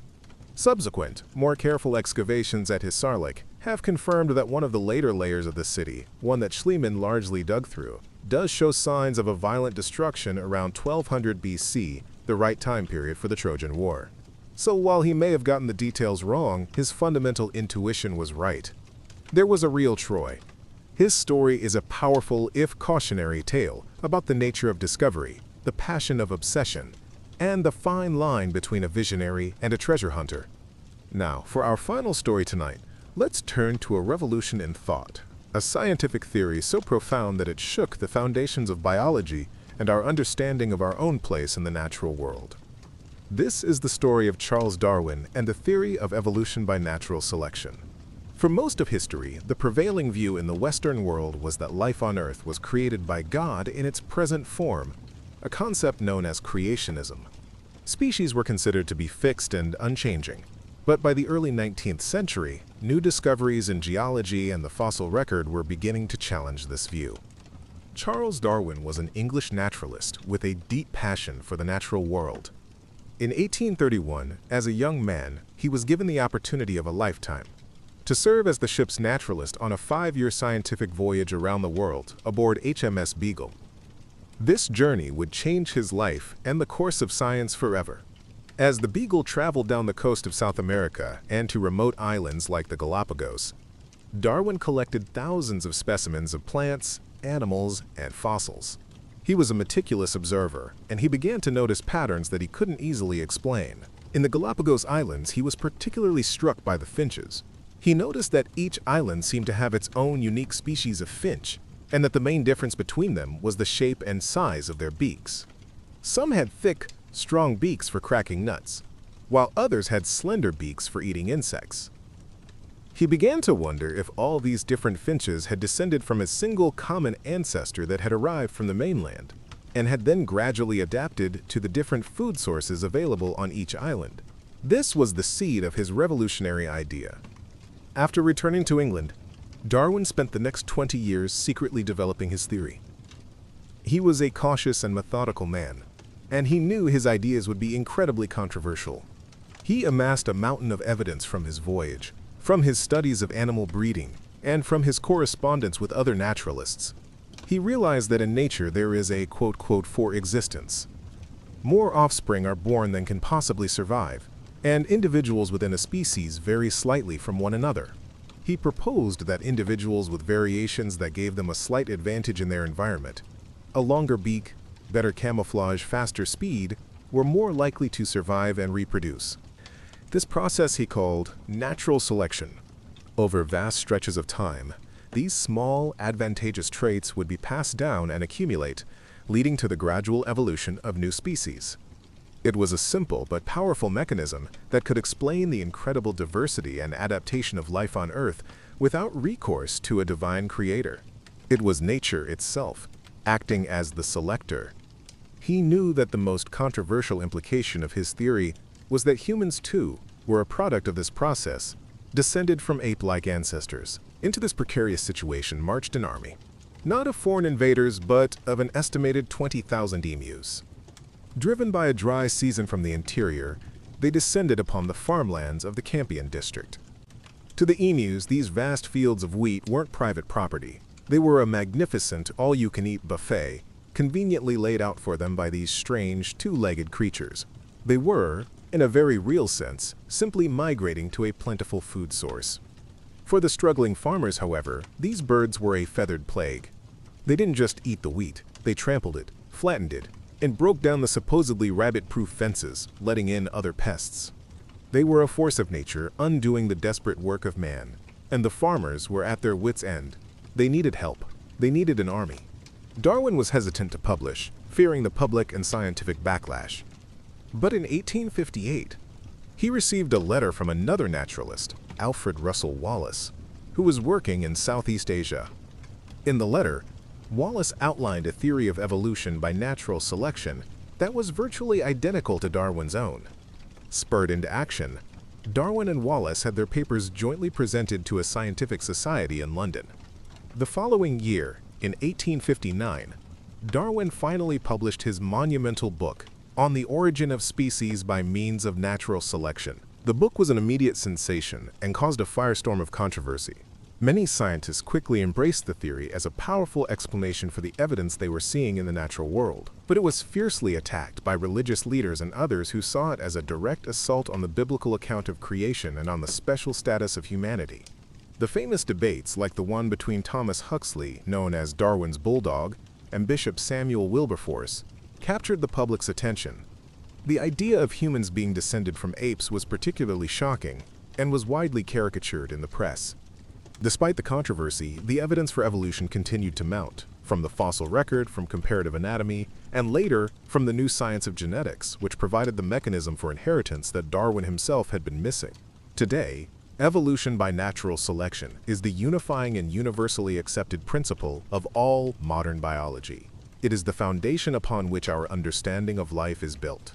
It has been modified and refined over the years, but its core principles remain as powerful as ever. The story of Charles Darwin is a testament to the power of careful observation, patient work, and intellectual courage. He was a quiet, unassuming man whose single idea rearranged our entire understanding of who we are and where we come from. He showed us that the natural world is not a static, fixed creation, but a dynamic, ever-changing drama that has been unfolding for billions of years. He gave us a new creation story, one written not in a sacred text, but in the rocks, fossils, and DNA of the planet itself.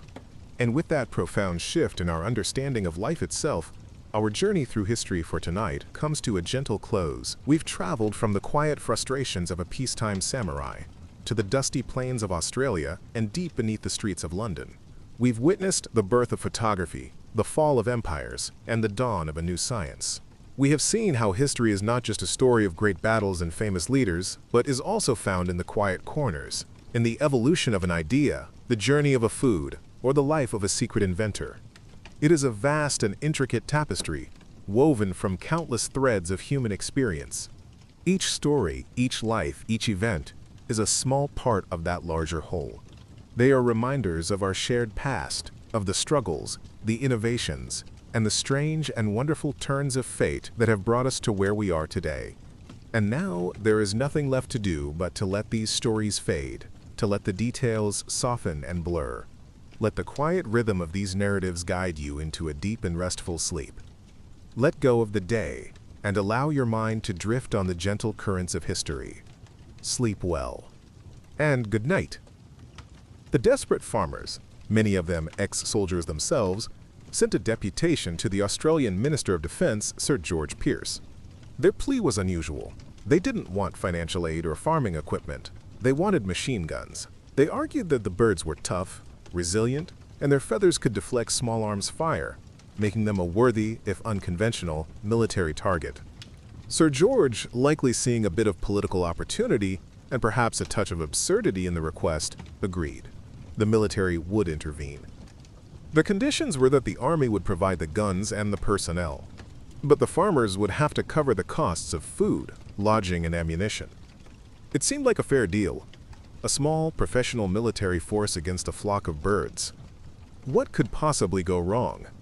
And so, in November of 1932, the war was officially declared. The Royal Australian Artillery deployed a small contingent under the command of Major G.P.W. Meredith. His arsenal consisted of 2 state-of-the-art Lewis machine guns and 10,000 rounds of ammunition. His troops were himself, a sergeant, and a gunner. On paper, it was a ridiculously one-sided affair. The Lewis gun was a formidable weapon, capable of firing over 500 rounds per minute, a tool of terrifying efficiency in the trenches of World War I. Against a defenseless bird, it should have been nothing short of an annihilation. The press caught wind of the operation, imagining a swift and decisive victory for mankind. Major Meredith and his men marched off to the front lines, confident that they would return as heroes who had tamed the wild frontier. The first engagement set the tone for the entire campaign. An advance party spotted a flock of about 50 emus. The soldiers, with all the tactical care of a real battle, set up an ambush. They concealed themselves and the gun, waiting for the birds to wander into range. The local settlers tried to herd the flock towards the kill zone. However, the emus, possessing a keen sense of self-preservation and perhaps an innate suspicion of men hiding in bushes with large metal objects, proved uncooperative. They split into small groups and scattered, presenting impossible targets.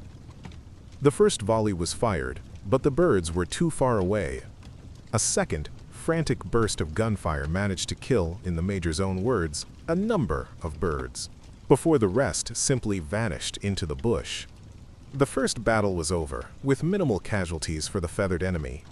A few days later, Major Meredith decided on a new strategy. His intelligence reports, likely from a local farmer pointing and saying, "They're over there," located a flock of over 1,000 emus near a local dam. This was it.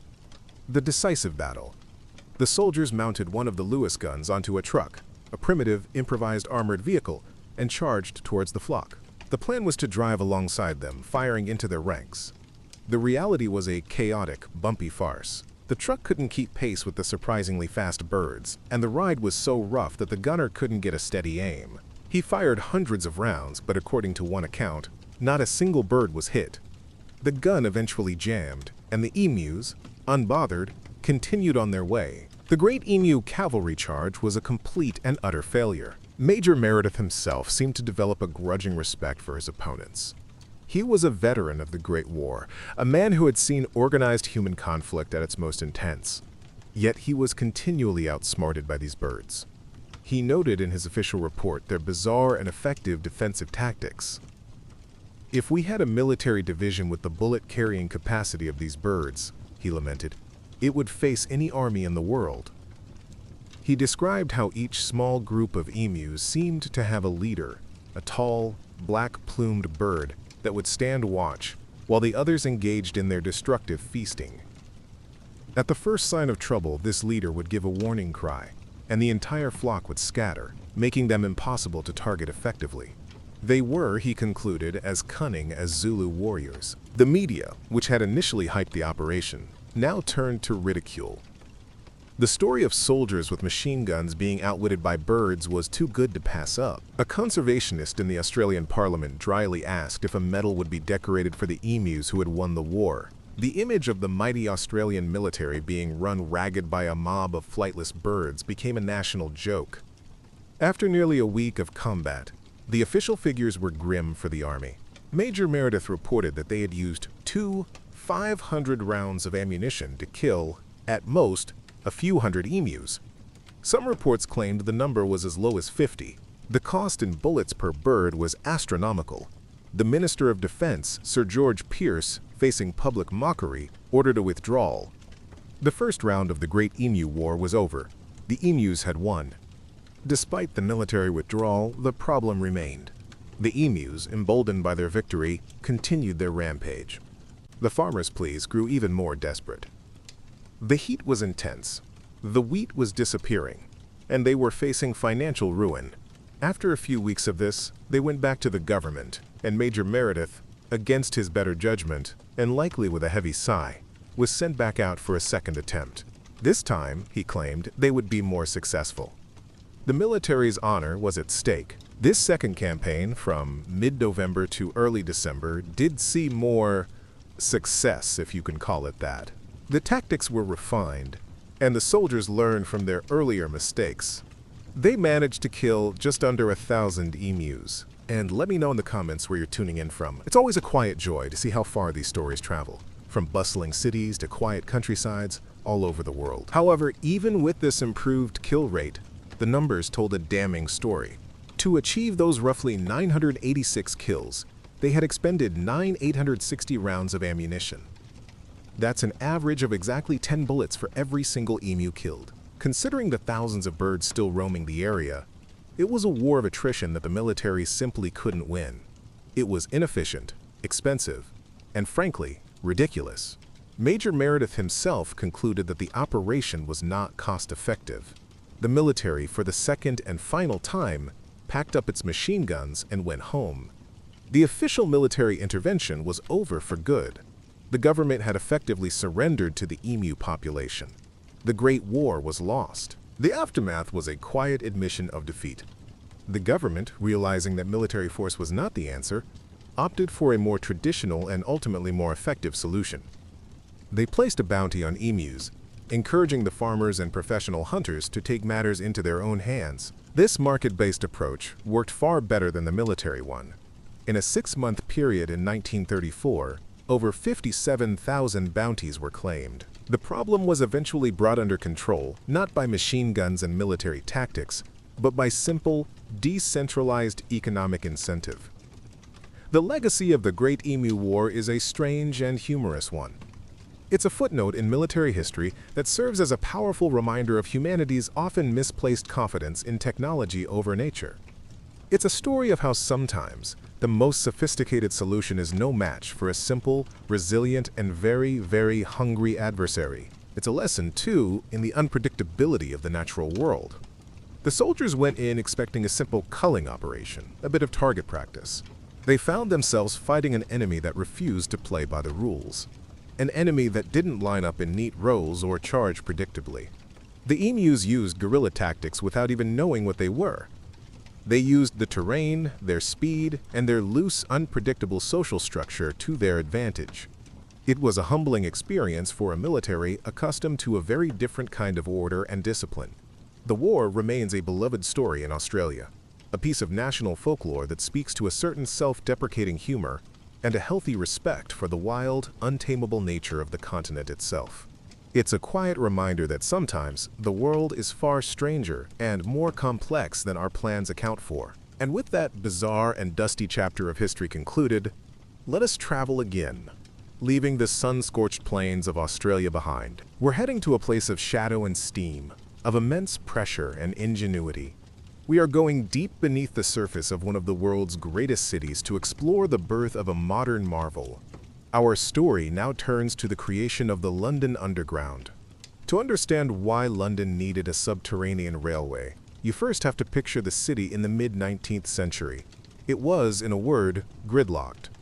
It was the largest and richest city in the world, a throbbing heart of empire, but it was choking on its own success. The streets were a chaotic, nightmarish tangle of horse-drawn omnibuses, carriages, carts, and pedestrians, all vying for space on ancient narrow roads. The sheer volume of horses created its own unique and pungent crisis. The city's thousands of horses produced an estimated 1,000 tons of manure every single day. The streets were coated in it. In summer it dried to a foul dust, and in winter it became a sea of putrid mud. The noise was deafening, the smell was overwhelming, and crossing the street was a life-threatening endeavor. The city's central districts were so clogged that travel times were often faster on foot than by vehicle. London was a victim of its own relentless growth, a metropolitan giant slowly strangling itself. A radical solution was needed, not just for convenience, but for the very health and future of the city. A solution that was, at the time, almost unthinkable: to travel not on the streets, but beneath them. The man with this radical idea was a solicitor named Charles Pearson. Pearson was a visionary, a social reformer, who saw the Underground Railway not just as a solution to traffic, but as a way to improve the lives of London's working class. His dream was to clear the city's dreadful slums by allowing workers to live in healthier, cheaper suburbs and commute into the city for work. He envisioned a future where fresh air and green space weren't just luxuries for the rich. For decades, he campaigned tirelessly for his, quote, drains to carry people, facing immense skepticism and ridicule. The press mocked his idea. Engineers declared it impossible. The public thought it was lunacy. Who would willingly travel through the dark, damp earth like a mole? It seemed to defy common sense and even God's plan. Yet Pearson was persistent.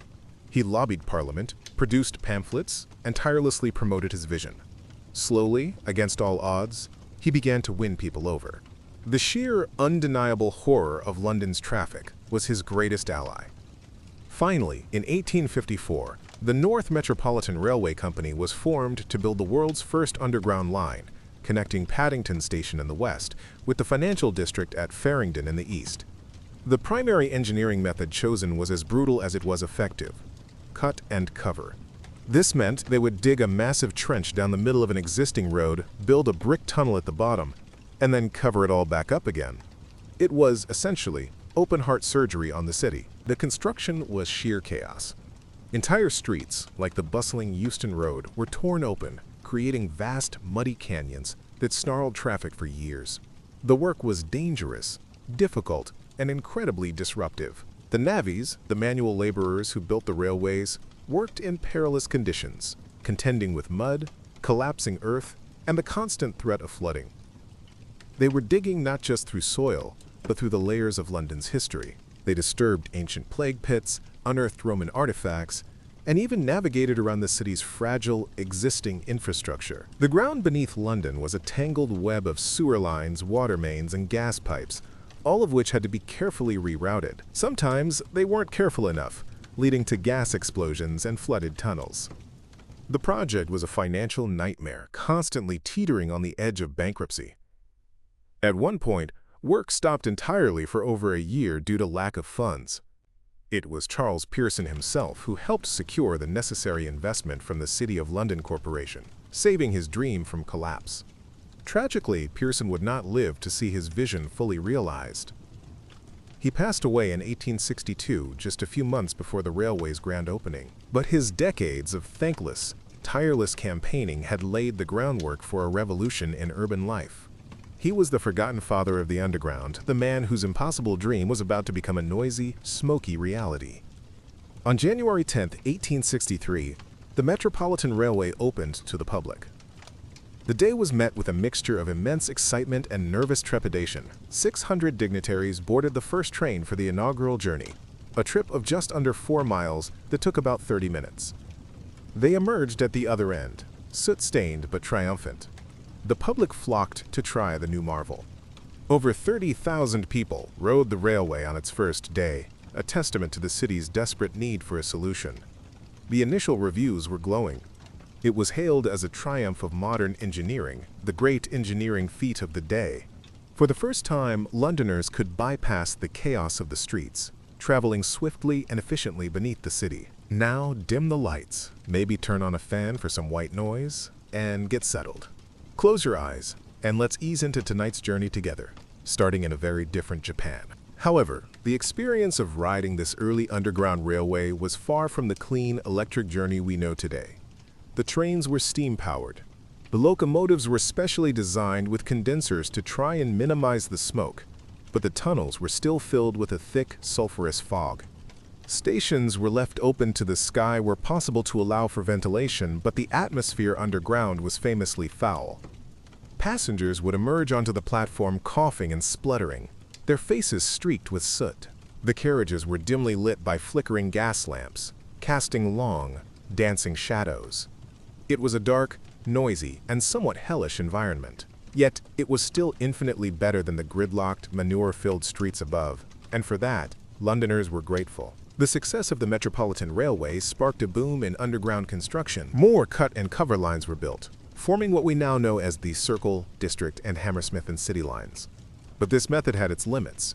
It was incredibly disruptive and could only follow the paths of existing wide roads.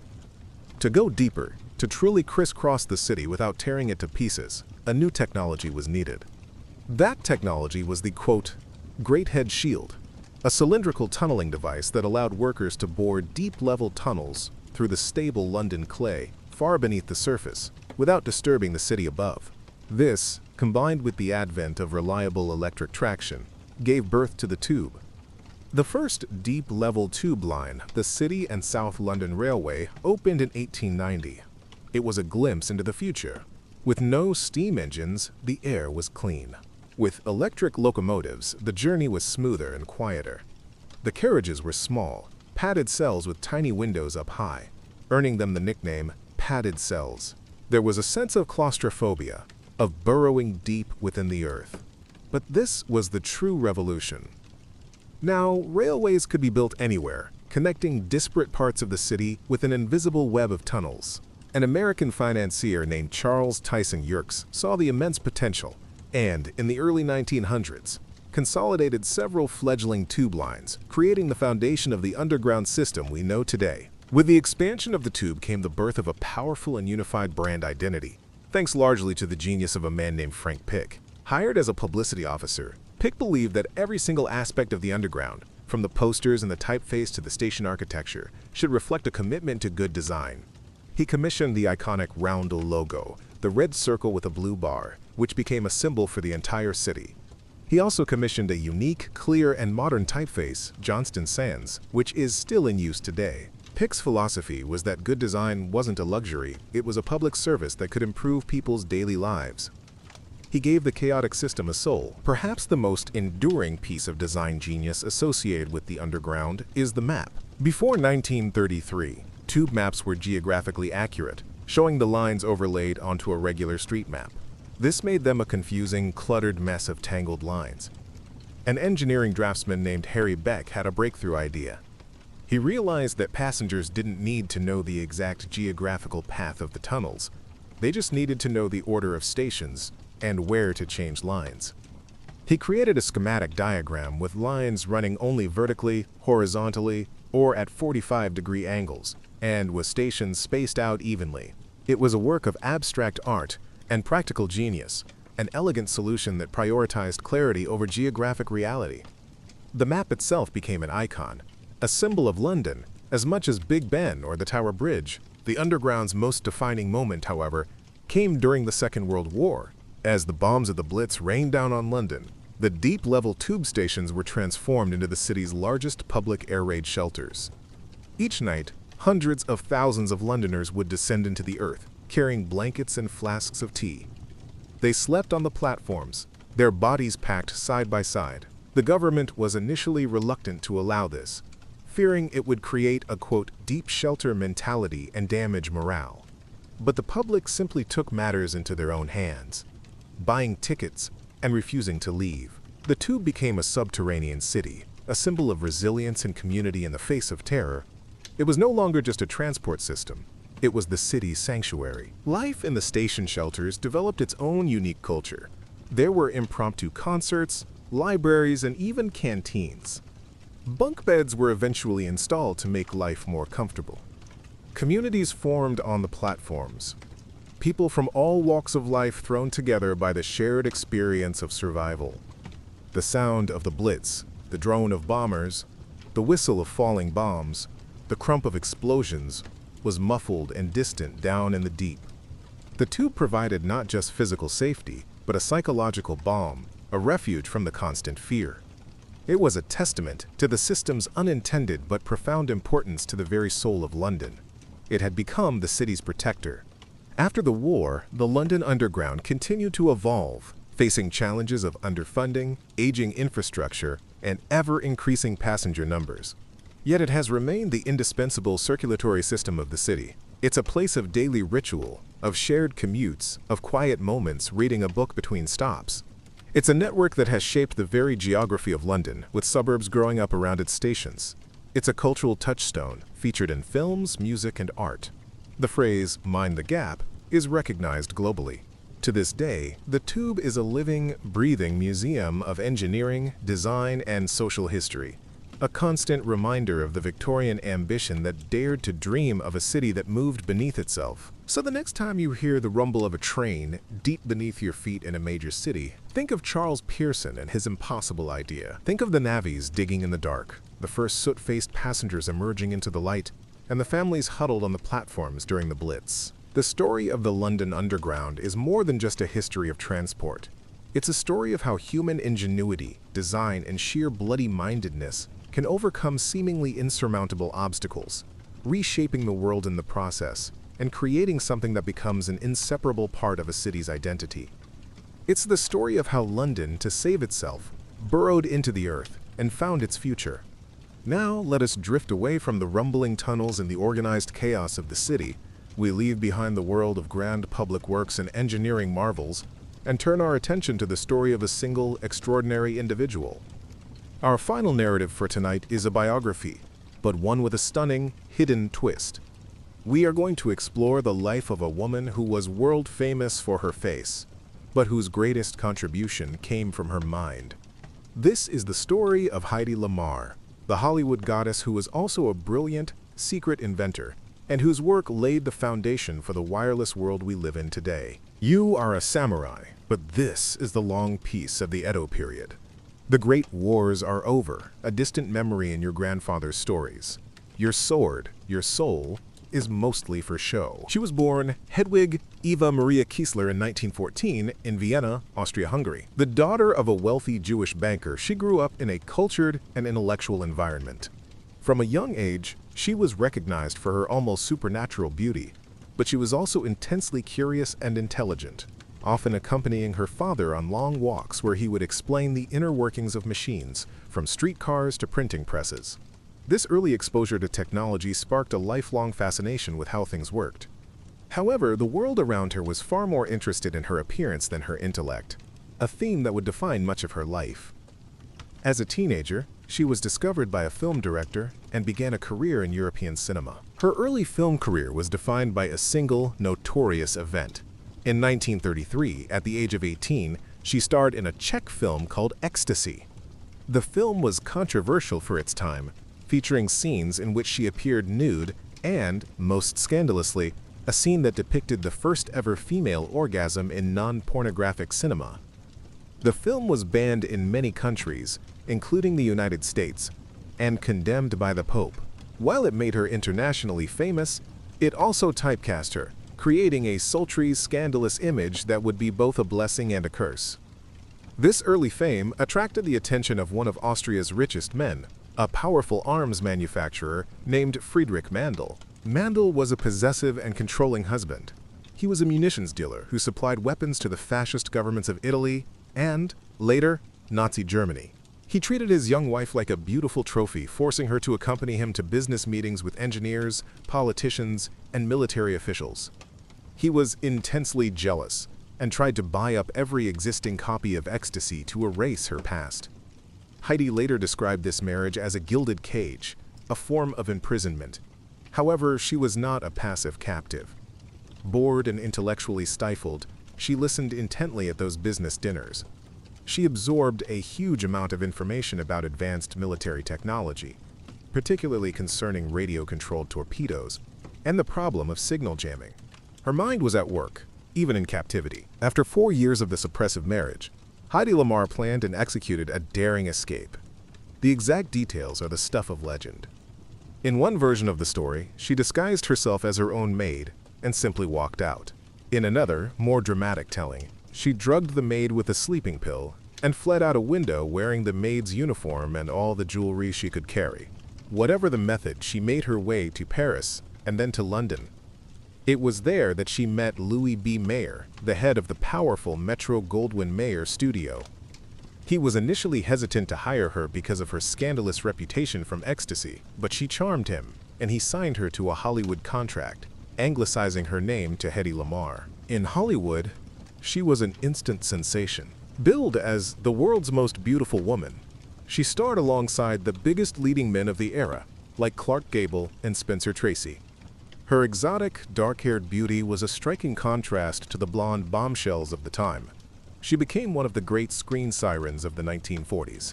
But beneath the glamorous facade, she was deeply unfulfilled. She found the roles she was offered to be superficial and one-dimensional. "Any girl can be glamorous," she once famously said.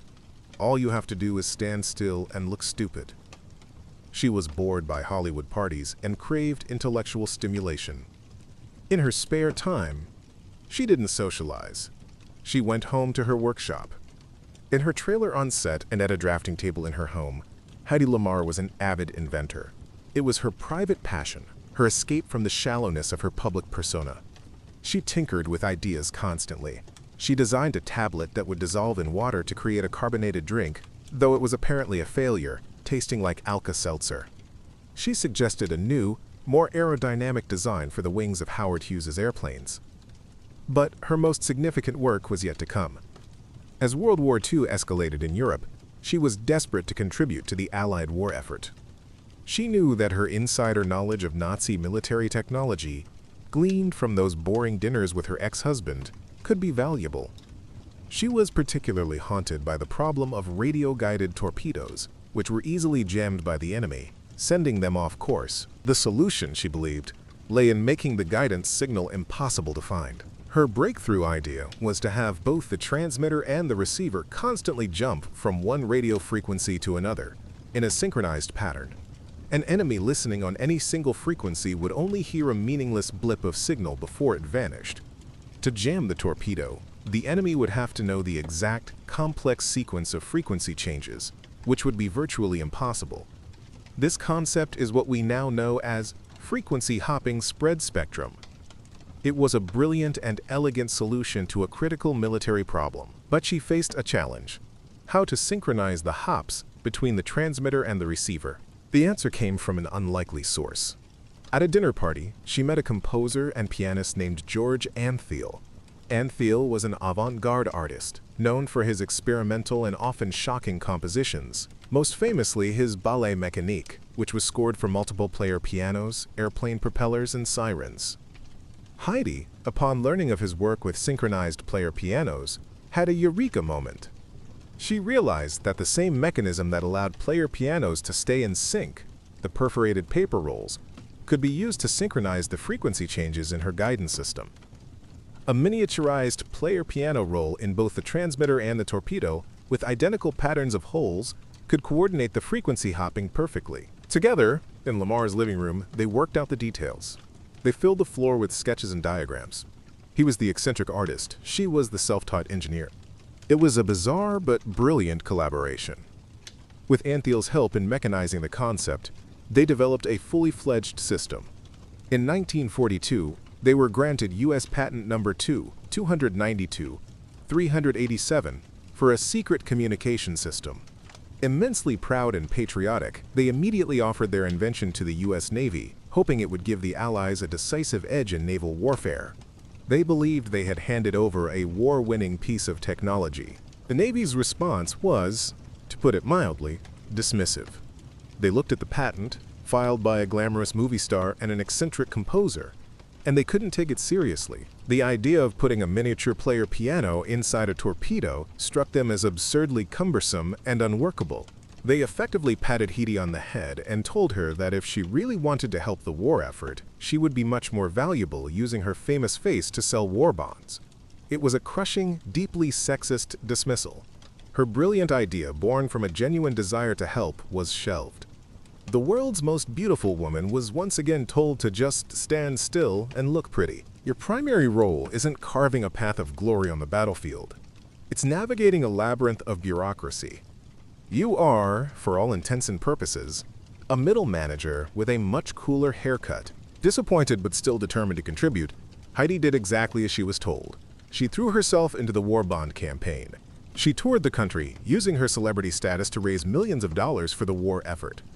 At one event alone, she reportedly raised $7 million, the equivalent of over $100 million today, by offering a kiss to anyone who purchased a $25,000 bond. She was a phenomenal success as a fundraiser, but it must have been a bittersweet victory. She knew her mind held something far more valuable than her looks, but the world was not yet ready to see it. Her patent expired in the late 1950s, unused and largely forgotten. In the years that followed, Hedy Lamar's film career began to wane. New faces arrived in Hollywood, and her particular brand of exotic glamour went out of fashion. Her personal life was turbulent, marked by a series of unsuccessful marriages and a growing reclusiveness. She became something of a Hollywood cautionary tale, the beautiful star who faded into obscurity. She was arrested for shoplifting in the 1960s, a sad and public moment of decline. For decades, her revolutionary invention remained a secret, a footnote on a dusty patent document, its true potential completely unrecognized. She lived a quiet, isolated life, the world having no idea of the secret genius it had overlooked. The story, however, does not end there. In the late 1950s, as the Cold War intensified, engineers at a private company rediscovered Hedy and George's patent. They realized the genius of the frequency hopping concept, and with the advent of transistors and modern electronics, they were able to implement it not with player piano rolls, but with digital technology. The core idea was deployed by the U.S. military on naval ships during the Cuban Missile Crisis in 1962, ensuring secure communications. Hedy Lamar's invention, once dismissed as a joke, was now protecting the nation at one of the most dangerous moments in its history. But she received no credit and no compensation.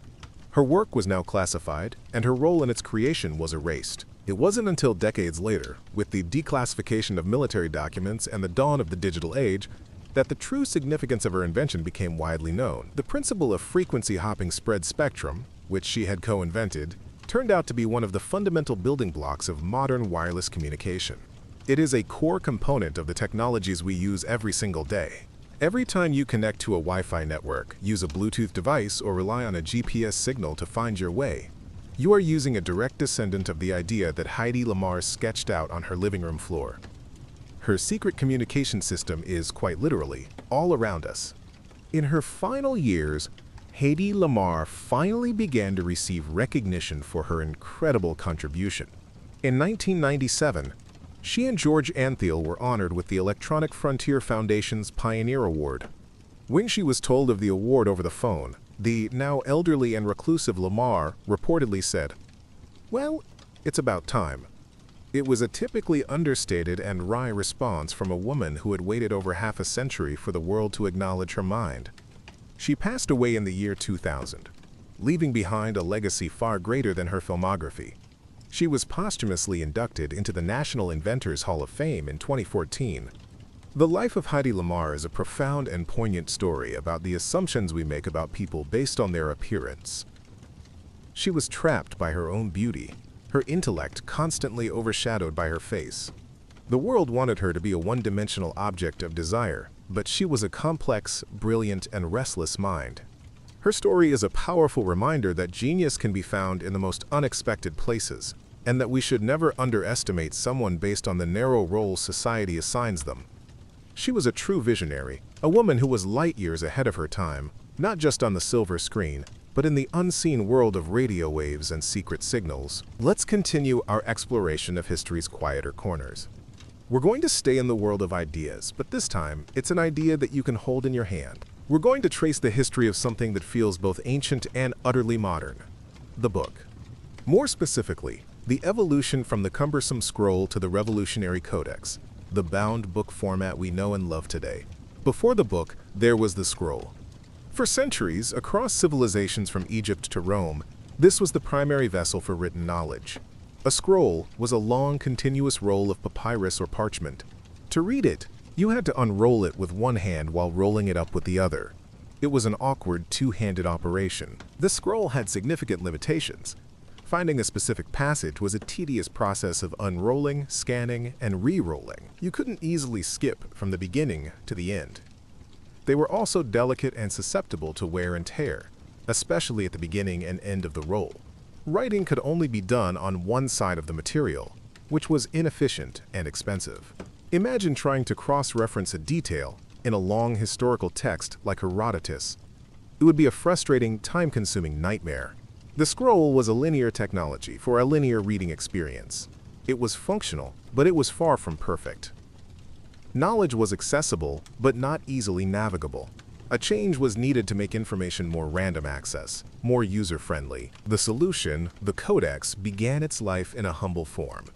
The Romans used small, wax-covered wooden tablets bound together with leather thongs for note-taking, letters, and school exercises. They were essentially reusable notebooks. You could scratch a note with a stylus and then smooth the wax to erase it.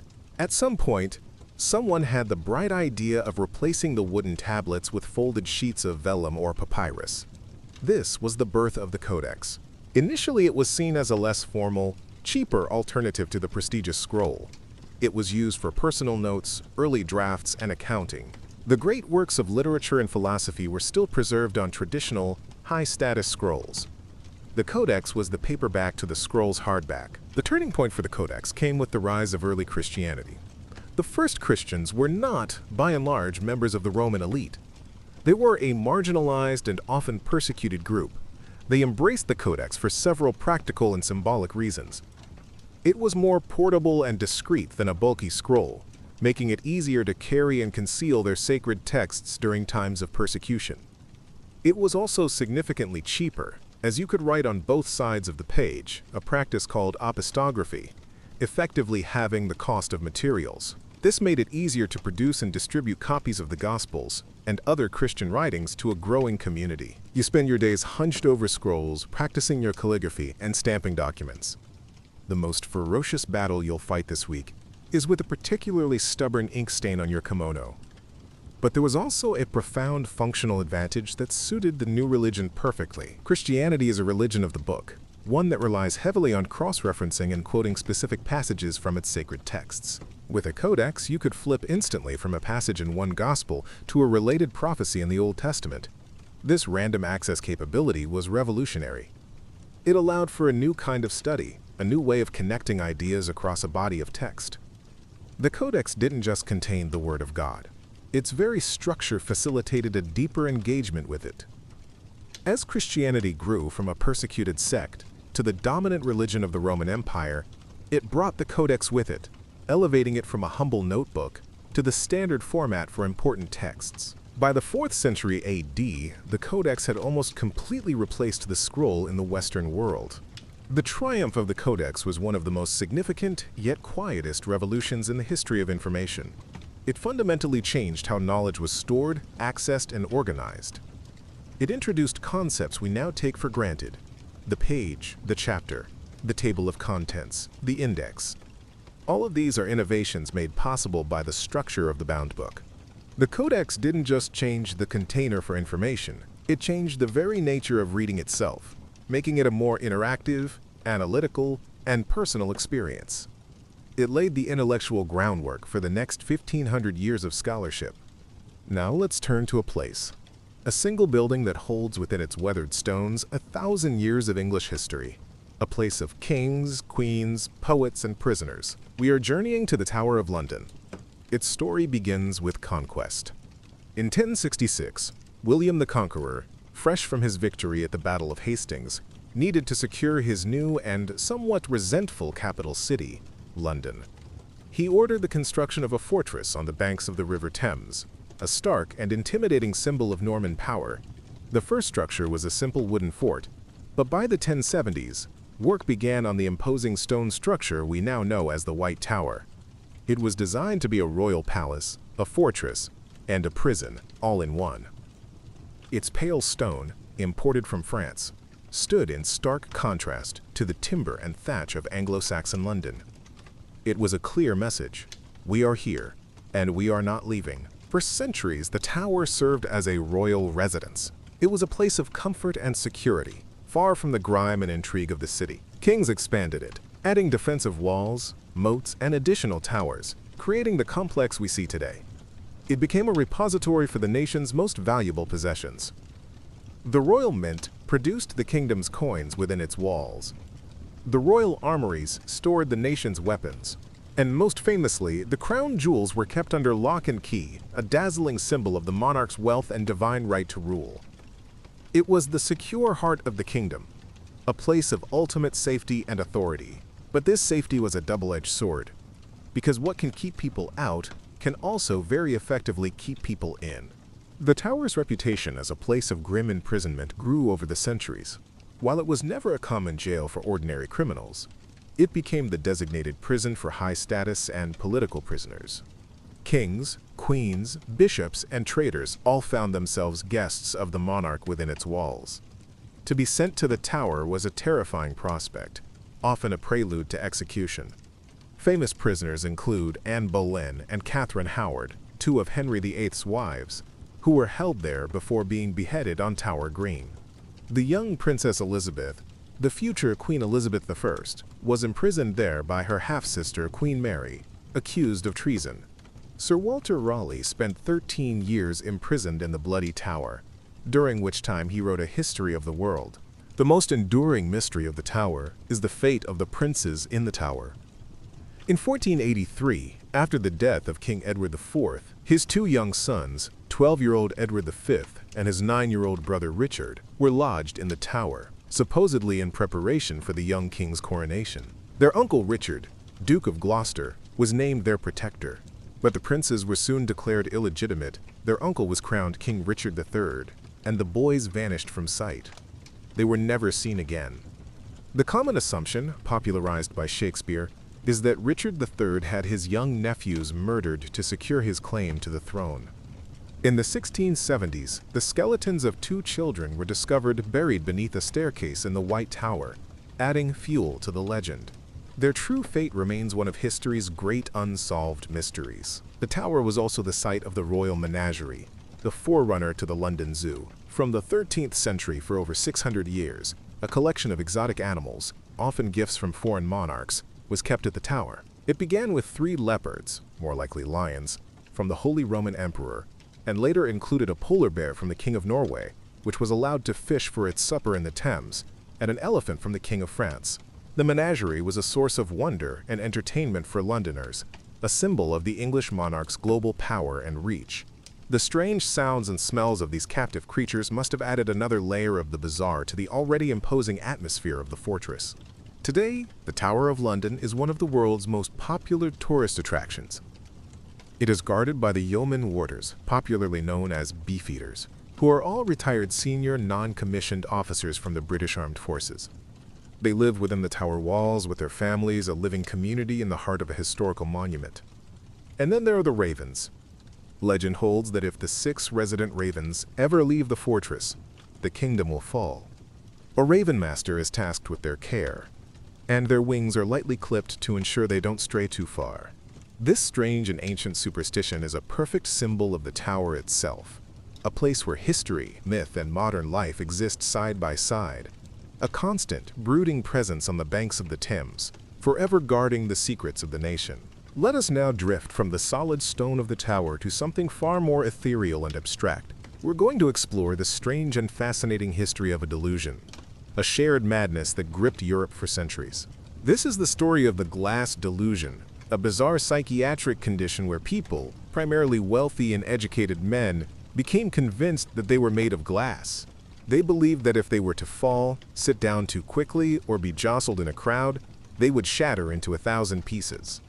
It was a very real, if very strange affliction that offers a unique window into the anxieties of the late medieval and early modern period. The most famous sufferer of the glass delusion was King Charles VI of France, who reigned in the late 14th and early 15th centuries. After a series of traumatic events and bouts of psychosis, he began to exhibit strange behaviors. He would refuse to let people touch him and wore reinforced clothing to protect his fragile body. He would sit motionless for hours, terrified that any sudden movement would cause him to break. His case was well documented and likely influenced others.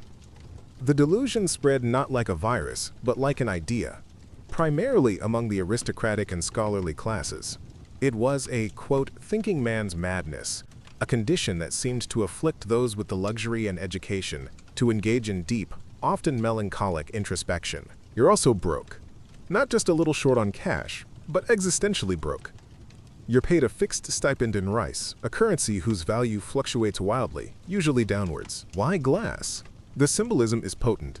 In that era, glass was a relatively new and magical material. It was a luxury item, clear and beautiful, but also incredibly fragile.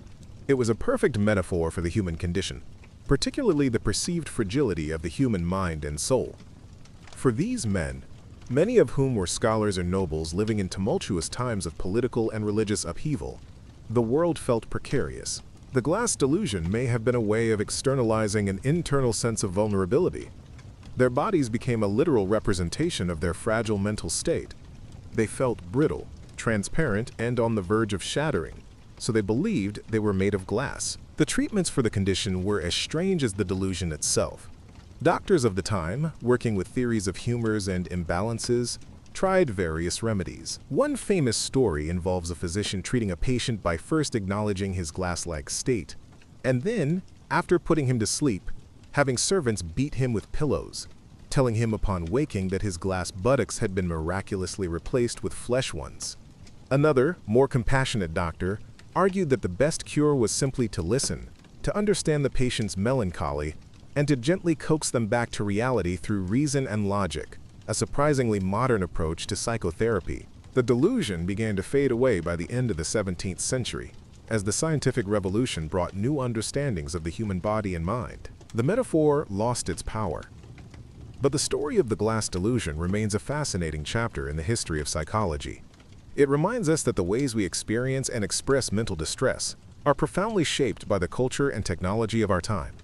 It was a deeply personal affliction that was also a product of its age, a strange and poetic expression of the anxiety that comes with being a fragile human in a fragile world. It's a quiet testament to the fact that even our inner demons follow the fashions of the day. From the fragility of the mind, let's turn our attention to the resilience of a plant and the global empire it fueled. We're now going to explore the history of sugar. Today, it's a cheap and ubiquitous commodity, a staple in every kitchen. But for most of human history, sweetness was a rare and precious luxury. The story of sugar is a story of exploration, of immense wealth, of brutal exploitation, and of how a simple craving reshaped the world, our diets, and our bodies in ways we are still grappling with today. The journey begins not with the familiar white crystals, but with a tall, reedy grass, sugarcane. Sugarcane was first domesticated in New Guinea thousands of years ago. From there, it spread to Southeast Asia and India. For a long time, people simply chewed on the raw stalks to enjoy their sweet juice. The revolutionary breakthrough came in India around 350 AD, when chemists discovered how to crystallize the sugar from the cane juice. This turned a perishable liquid into a stable, transportable, and highly valuable commodity. They called the crystals khanda, the origin of our word candy. This Indian innovation was a closely guarded secret for a time, but knowledge of this magical sweet salt slowly spread west along trade routes. The Arab world became the great innovators of sugar production in the early medieval period. They established large-scale sugarcane plantations and refineries across the Middle East and North Africa. They developed advanced techniques for clarification and crystallization, turning sugar production into a major industry. For Europeans, sugar remained an exotic and incredibly expensive luxury imported from the East. It was sold in apothecaries as a medicine, prescribed for all sorts of ailments. It was also used by the very wealthy as a spice and a spectacular display of status.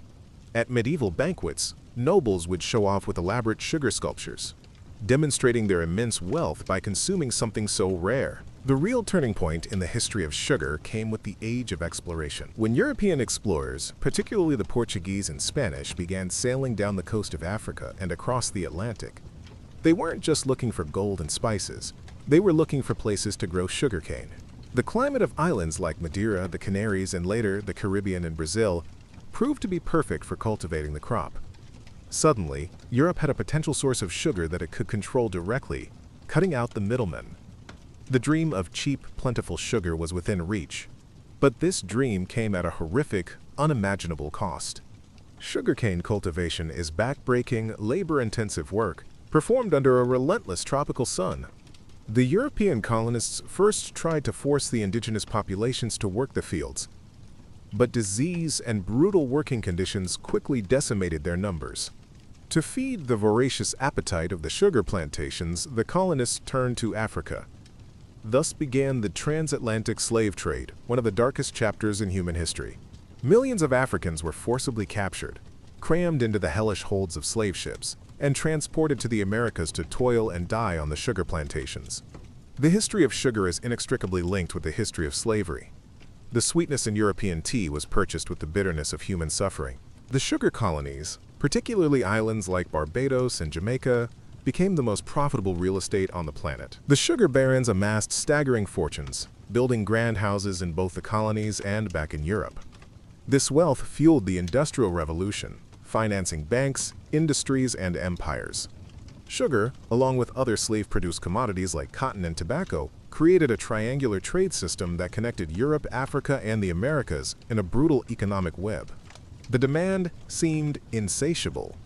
As prices slowly fell, sugar transformed from a luxury of the rich to a daily staple for the working class, stirred into tea and coffee to provide cheap calories and a moment of pleasure in a hard life. The abolitionist movements of the late 18th and 19th centuries targeted sugar as a symbol of the evils of slavery. Boycotts were organized, with campaigners urging consumers to refuse blood-stained sugar. This moral pressure, combined with slave rebellions and changing economic realities, eventually led to the emancipation of slaves throughout the British Empire and beyond. But the world's sweet tooth had been established.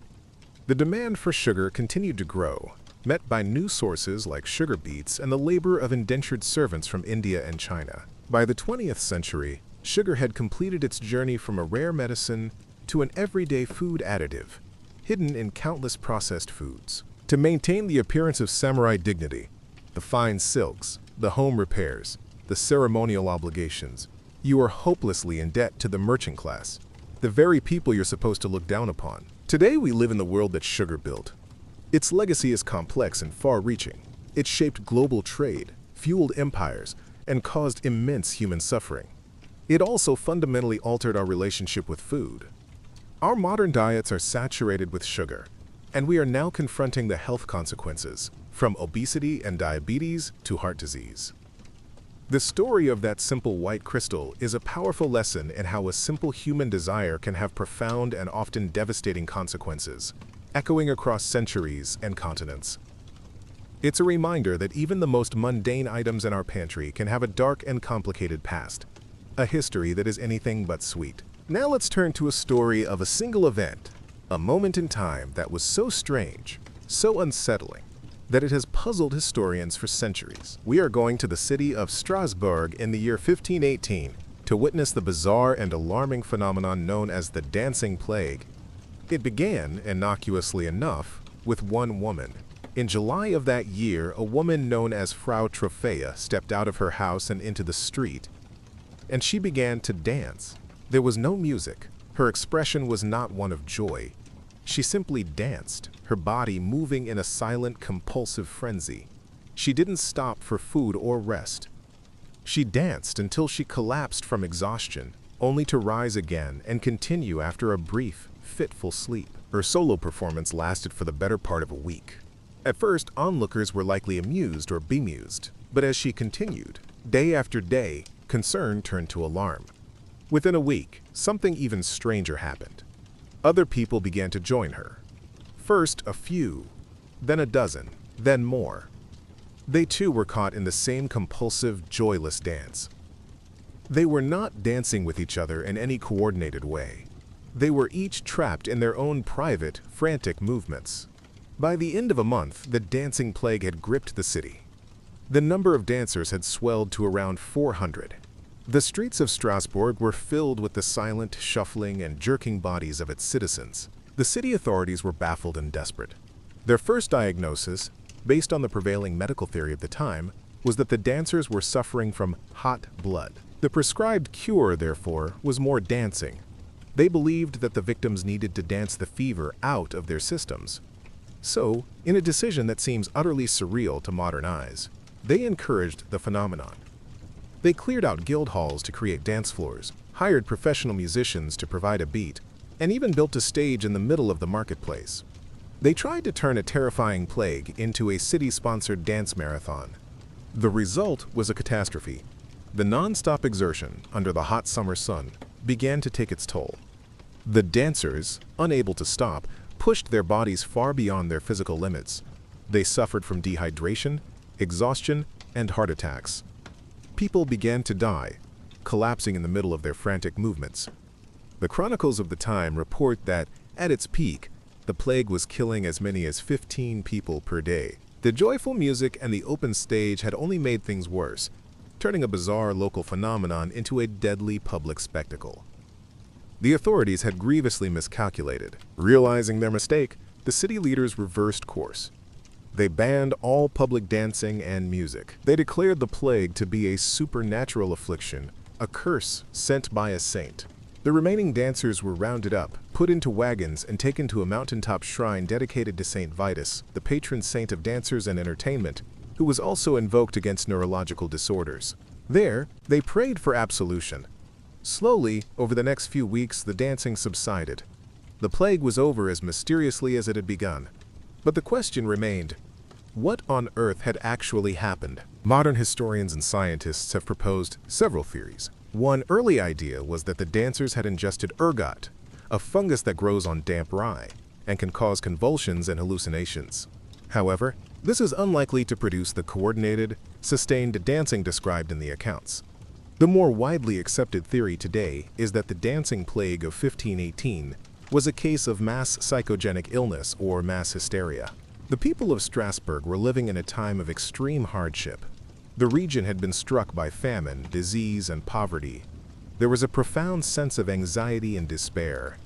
The dancing may have been a collective stress response, a psychological contagion spreading through a vulnerable and highly superstitious population. In this view, the dancers were not faking it. They were likely in a trance-like state, their bodies acting out a deep-seated psychological trauma. The belief in supernatural curses was so strong that people could genuinely believe they had been afflicted, and this belief could manifest as physical symptoms. When Frau Trophäe started dancing, she provided a bizarre but potent outlet for the community's pent-up anxiety. Others saw her, and their own minds, primed by fear and superstition, succumbed to the same compulsion. The story of the dancing plague is a chilling reminder of the powerful and often mysterious connection between the mind and the body, and of how, under the right conditions of stress and belief, even the most rational of communities can be swept up in a collective madness. Let's leave the unsettling streets of Strasbourg and journey to a place of quiet contemplation and immense loss. We are going to the ancient city of Alexandria in Egypt to visit the ghost of what was once the greatest repository of knowledge in the entire world, the Great Library of Alexandria. Its story is not just about a building, but about an idea, the ambition to collect all of the world's knowledge under one roof. The library was founded in the 3rd century BC by Ptolemy I Soter, a Greek general who became the ruler of Egypt after the death of Alexander the Great. His vision, likely inspired by Aristotle's own library in Athens, was to make Alexandria the intellectual capital of the world. The library was more than just a collection of scrolls. It was a comprehensive research institution. It had lecture halls, meeting rooms, and gardens. Scholars from all over the Hellenistic world were invited to live and work there at the government's expense. They were given a generous salary and exemption from taxes. Their only job was to study, to write, to debate, and to push the boundaries of human knowledge. It was the world's first true university. The Ptolemaic kings were obsessive in their quest for books. Any ship that docked in Alexandria's harbor was searched. If a book was found, it was seized and taken to the library to be copied. The original was kept for the collection, and the copy was returned to the owner. It was, in essence, state-sponsored intellectual piracy on a grand scale.